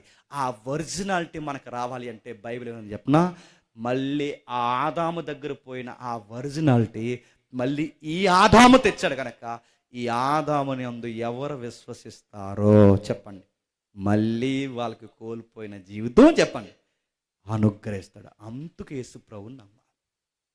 నేను అడుగుతున్నాను, యేసుక్రీస్తునందుకు నమ్మాలంటే నమ్మాలి. నమ్మకపోతే ఏమవుద్దంటే అడుగుతాను, ఘరానాగా నరకనపోతే. ఎందుకంటే మనం కాన్షియస్ మిస్ అయిపోయాం, మనస్సాక్షి వ్యతిరేకమైన తప్పులు చేస్తున్నాం, గుర్తింపు కోల్పోయాం, అమర్త్యాక అలవాటు పడిపోయాం, ఇమేజ్ కోల్పోయాం, మసక బారిపోయాం. వీటన్నిటికీ మనకు వచ్చే పనిష్మెంట్ ఏంటంటే నరకానికి దాతృత్వం అవుతాం. ఆ నరకానికి పోయే మనం నరకానికి పోకుండా మళ్ళీ మనం పాపంలో పడకుండా బయటికి తప్పింపబడాలి అంటే దేవుని చట్ట ప్రకారం గుర్తుపెట్టుకోండి, ఆ పాపం వల్ల వచ్చిన జీతం చెప్పండి మరణం పోవాలి. ఆ మరణం పోవాలి అంటే పాపం పోవాలి. ఆ పాపం పోతే కానీ ఆ పాపం వల్ల వచ్చిన ఈ కాన్సిక్వెన్స్ ఏదైతే ఉందో, ఈ భయంకరమైన ఇబ్బందికరమైన పరిస్థితులు ఏవైతే ఉన్నాయో ఇవన్నీ పోవాలంటే సిన్ ఆగిపోవాలి, పాపం ఆగిపోవాలి. పాపం ఆగాలంటే ఎలా ఆగుతుంది? ఆగిపో అంటే ఆగిపోదు. పాపం ఆగాలంటే పాపానికి రుణం చెల్లించాలి. రుణం. ఏ రుణం చెల్లించాలి? ఏ రుణం చెల్లించాలి తెలుసా? నీ చేతులతో తప్పు చేసుకుని నీ చేతులతో పడాల్సిన శిక్ష ఆ చేతులకు పడాలి. నా కాళ్ళు మంచివి కాదు, నా కాళ్ళు మంచివి కాదు, నా హృదయం మంచిది కాదు, నడినెత్తి మొదలుకొని అరికాల వరకు మనకి ఏ మంచి లేదు. నిలువెల్లా మనం దెబ్బలు తినవలసిన వారు. దెబ్బలు తినే మనం దెబ్బ తినకుండా బ్రతికి ఒక మహిమా జీవితంలోకి వెళ్ళాలంటే దేవుని చట్టం, దేవుని న్యాయం చెబుతుంది మన పక్షాన ఎవరో పనిష్మెంట్ తినాలి. ఎవరు తింటారు? నువ్వు తింటావా? నువ్వు తింటావా? మనం ఎవరైనా తింటాం. ఎందుకంటే ఒకరు పనిష్మెంట్ ఒకరు తినడానికి నీ పనిష్మెంట్ నీకుంది, నా పనిష్మెంట్ నాకుంది. ఏ భేదం లేదు, అందరం పాపాత్ములు. అయితే నా పాపాలని పక్కోడు తీయలేదు, ఎందుకంటే ఆడి పాపాలు ఆడుకున్నాయి, ఆడి పాపాలు నేను తీయలేదు, నా పాపాలు నాకున్నాయి. నా పాపాలు నీ పాపాలకి శిక్ష అనుభవించాలి అంటే పాపం లేని ఒక మనిషి కావాలి. ఏ మనిషి ఉన్నాడు చెప్పండి? అందుకే పాపం లేనివాడు ఏ మనిషి లేడు కనుక దేవుడే మనిషిగా పాపం లేనివాడిగా భూమి మీదకి చెప్పండి రావాల్సి వచ్చింది. ఆ వచ్చిన ఆయన పేరు నజరేయుడైన యేసు. అందుకు వచ్చాడు ఆయన. వచ్చి ఏం చేస్తాడు? నీకు పడాల్సిన శిక్షణన్నిటిని ఆయన మోస్తాడు. నీకు నాకు పడాల్సిన శిక్షణ అంతా ఆయన మోసి మరణాయన ఆయన మోసి ఏమన్నాడంటే నా మహిమను చెప్పండి మీకు ఇస్తాడు. ఎప్పుడు ఇస్తా ప్రభు అంటే మొదటి రాకళ్ళు వచ్చినప్పుడు మరణాన్ని తీసేశాడు, క్షమించండి, మొదటి రాకళ్ళు వచ్చినప్పుడు పాపాన్ని తీసేశాడు. రెండవ రాకళ్ళు ఆయన విశ్వాసం ఉంచి మరణించిన వారిని తమ తమ వరుసల్లో చెప్పండి తిరిగి లేపుతాడు. ఈ చనిపోయిన తల్లిని బట్టి కుటుంబానికి నేను ఇస్తున్న గ్యారంటీ ఏంటంటే, నేను చెప్పే ధైర్యం కలిగిన మాట, యేసు ప్రభు రెండో రాకల్లో వస్తే మీకు అర్థమైతే ఆ కుటుంబానికి ధైర్యం చెప్పేలాగా మీరు ఆమేనని చెప్పండి. చివరిలో యేసు ప్రభు రెండో రాక మేఘాల మీద అలా జరుగుతూ వస్తే, ఆ యేసు ప్రభు మేఘాల మీద అలా వస్తున్నప్పుడు ఈ రెండు కళ్ళు ఈ ఊర్లో ఉన్న ప్రజలు, ఈ చర్చిలో ఉన్న ప్రజలు ఈ రెండు కళ్ళుతో యేసుప్రభునే కదని చూసేటప్పుడు మరి ఎవరిని చూస్తామంటే మేఘాల మీద ఇంకెవరిని చూస్తాం చెప్పినా దశలోనికి పత్రికలు ఉంటుంది. మనకన్నా నిద్రించిన వారిని కూడా ఎంటబెట్టుకుని రెండవ రాకళ్ళు వస్తాడు. అంటే ఈ తల్లిని యేసుప్రభుతో పాటు రెండవ రాకళ్ళు ఈ కుటుంబం త్వరలోనే చూడబోతోంది. ఆమేన్. ఇలా ఖచ్చితంగా చూస్తారు. అందుకే పౌలు ఏమంటాడంటే ఆ దశలోని పత్రికలో, ఈ మాట చేత ఒకడు ఆదరించుకోండి. ఇప్పుడు చెప్తున్నాను, ఈ కుటుంబం ఎందుకు ఈ సభ పెట్టిందంటే వాళ్ళకి ఒక ఆదరణ. ఈ కుటుంబం ఎందుకు ఈ సభ పెట్టిందంటే వాళ్ళకి ఒక ధైర్యం. ఏంటి ఆ ధైర్యం అంటే క్రీస్తునందు నిద్రించిన వారిని దేవుడు త్వరలోనే తమ తమ వారసుల్లో చెప్పండి తిరిగి లేబోతున్నాడు. ఆదాము తెచ్చిన మరణాన్ని క్రీస్తు బంధించేశాడు. ఆదాము తెచ్చిన పాపాన్ని మొదటి రాకడలో సిలివేశాడు. ఆయన రెండవ రాకడలో పూర్తిగా మరణాన్ని తీసేస్తాడు. ఆ మరణం తీసిన తర్వాత ఆ రోజు మళ్ళీ ఆ గ్లోరీ లైఫ్ మనకు రాబోతుందంట. ఎలా ఉంటుంది ఆ లైఫ్? ఆయా ఏదైనా తోటలో ఎలా ఉండేదో అలాగే ఉండబోతుందంట. ఎక్కడుందో ఒక్కసారి తీయని ముగిద్దాం. ప్రకటన గ్రంథము ముగిద్దాం. ప్రకటన గ్రంథము 7వ అధ్యాయం. ప్రకటన గ్రంథము 7వ అధ్యాయం. ప్రకటన గ్రంథం 7వ అధ్యాయం 16వ వచనం. ప్రకటన గ్రంథము 7వ అధ్యాయం 16వ వచనం. వారికి ఇక మీదట ఎవరు వీళ్ళు? ఎవరైతే యేసుప్రభు పునరుద్ధానంలో తిరిగి లేచారో వారికి ఇక మీదట ఆకలైనను దాహమైనను ఉండదు, సూర్యుని ఎండైనను ఏ వడగాలైనను వారికి తగలదు. ఎలానగా సింహాసనం మధ్య నుండి గొర్రె పిల్ల వారికి కాపురయ్యుండి జీవజలముల బొగ్గల వద్దకు వారిని నడిపించుటకే దేవుడే వారి కన్నులుండి ప్రతి బాష్ప బిందువును పుడిచిపోయాయి. మళ్ళీ చెప్తున్నాను, బయటోళ్ళు ఎవరైనా చనిపోతే ఆ మనిషి చనిపోయినందుకు వీళ్ళు కూడా బెంగెట్టుకుని చనిపోతారు. వీళ్ళు ఎవరు చెప్పినా విశ్వాసం లేను. కానీ విశ్వాసం ఉన్న వాళ్ళు ఏం చేస్తారు చెప్పినా నిరీక్షణ కలిగిన వారుగా వాళ్ళు ఎదురు చూస్తారు. గుర్తుపెట్టుకుని బయట వాళ్ళు ఎక్కెక్కి ఏడుస్తారు. మనం ఎలా ఏడుస్తాం చెప్పినా ఎంతవరకు ఏడవాలో చెప్పండి, అంతవరకు ఏడుస్తాం. ఎందుకంటే నిద్రించిన మన ప్రియులను మళ్ళీ మనం త్వరలో చూడబోతున్నాం. యేసుప్రభుని చూస్తామన్నది ఎంత గ్యారంటీయో మన ముందు చనిపోయిన మన తల్లుల్ని తండ్రుల్ని దేవుని యందు నిరీక్షించి క్రీస్తునందు నిద్రించిన వారందరినీ ఈ రెండు కళ్ళు త్వరలోనే చెప్పండి చూడబోతున్నాయి. అప్పుడు వారు మనము కలిసి ఆదాము కోల్పోయిన జీవితం చూసారా, ఆ జీవితంలోకి అడుగు పెడతామంట. ఆ లైఫ్ ఎలా ఉంటుందంటే ఎండ ఉండదు, వడగాలు ఉండదు, ఆకలి ఉండదు, దాహం ఉండదు, సూర్యుడు ఉండడు, ఏ ప్రాబ్లం ఉండదు. మరి ఎలా ఉంటుందంటే దేవుడే ఎలుగై ఉంటాడు. ఆయన మహా వెలుగులో నిత్యము జీవిస్తామంట. ఆ రోజు ఒక పాట పాడతామంట. ఆ పాట ఏంటో తెలుసా? మరణమా నీ ముల్లెక్కడ, మరణమా నీ విజయం ఎక్కడ, ఇక నువ్వు మమ్మల్ని ఏమీ చేయలేవు. ఆదాము వల్ల వచ్చిన పాపం, ఆ పాపానికి జీతమైన మరణమైన నువ్వు ఇప్పుడు ఎరగబడ్డావు. ఇప్పుడు యేసుప్రభునందు మాకు జీవము, ఇక నువ్వు మమ్మల్ని ఏమి చేయలేవు. ఆకలితో చంపావు, దప్పికతో చంపావు, ఒంటరితనంతో చంపావు. కానీ ఇప్పుడు మాకు ఆకలే లేదు, మాకు దప్పికే లేదు, ఎండా లేదు. మేము దేనికి చావు, నిత్యము బతుకుతాం. ఆ నిత్య జీవితంలో సదాకాలము ప్రభుతో మనం ఉండబోతాం. అందుకే ఇందాక తమ్ముళ్ళు పాట పాడుతున్నప్పుడు ఎవరైతున్నారో ఆ నిత్యమైన భక్తుల గుంపులో ఉన్నట ఆ పాటలో సారాంశం, ఆంధ్ర క్రైస్తవ కీర్తనలో పాటలో సారాంశం ఏంటంటే ఆ పరిశుద్ధుల గుంపులో చెప్పండి పేదను నేను. అంటే ఏంటి? ఆ పాట పులకించి ఎంత బాగా రాశాడంటే, ఇప్పుడు అందరూ మీరు పుణ్యాత్ములు అనుకోండి, ఇక్కడ ఈ దేవుడు ఉన్నాడు అనుకోండి, మీరందరూ ఈ పరలోకంలో దేవుడు ఉంటే ఆ చివరిన గేటు కాడ ఒకడు ఉంటాడు చూసారు, ఆ గేటు దగ్గర ఒకడు ఉంటాడు ఆ పేదోళ్ళలాగా. ఆ చివరిన గేటుగా నేను బతికేసిన చాలు, నా జీవితం చెప్పండి ధన్యమైపోయినట్టే. అది పాట. పరలోకం అంటాడు చెప్పిన నిజానికి గేటుగాడు ఉండాలండి, బెంగట్టుకోకండి. పరలోకం అంటాడు చెప్పిన ఆ లోపల ఏదో మూలనున్నా మన జీవితం ధన్యమైపోయినట్టే. ఆ ఎటర్నటీ లైఫ్ మనకు రాబోతుంది. ఇప్పుడు టైంలో ఇరికిపోయాం, మెటీరియల్లో ఇరికిపోయాం, మరణంలో ఇరికిపోయాం, వీటన్నిటిలో ఇరికిపోయాం. ఈ డెత్, టైం, మెటీరియల్ ఇవన్నీ మనకి ఇరికించాయి. పాపం వీటన్నిటిలో మనం బంధించి ఒకరోజు రాబోతుంది. టైం లేని టైం రాబోతుంది, పదార్థం కాని ఒక లైఫ్ రాబోతుంది, స్పేస్ కాని ఒక స్పేస్ క్రియేట్ అవుతుంది. ఒకరోజు యేసుప్రభు వస్తాడు. ఆ నిత్యత్వం ఎటర్నిటీ లైఫ్లోకి మన దేవుడు త్వరలోనే చెప్పండి తీసుకెళ్ళబోతున్నాడు. ఇది మనం కోల్పోయాం. ఎవరు కోల్పోయారు చెప్పండి? ఆదాము కోల్పోయాడు. ఆదాము ద్వారా చెప్పండి మనమందరం కోల్పోయాం. అక్కడ కోల్పోయింది త్వరలో ఇవ్వడానికి యేసు ప్రభు మేఘాల మీద రాబోతుంది. నమ్మిన వారు ధన్యులు, నమ్మని వారు వాళ్ళ ఆత్మలకు వారే ఉత్తరవాదులు. దేవుడి మిమ్మల్ని దీవించును గాక. Amen, amen, amen. Thank you. ప్రార్థన చేసుకుందాం. ప్రార్థన.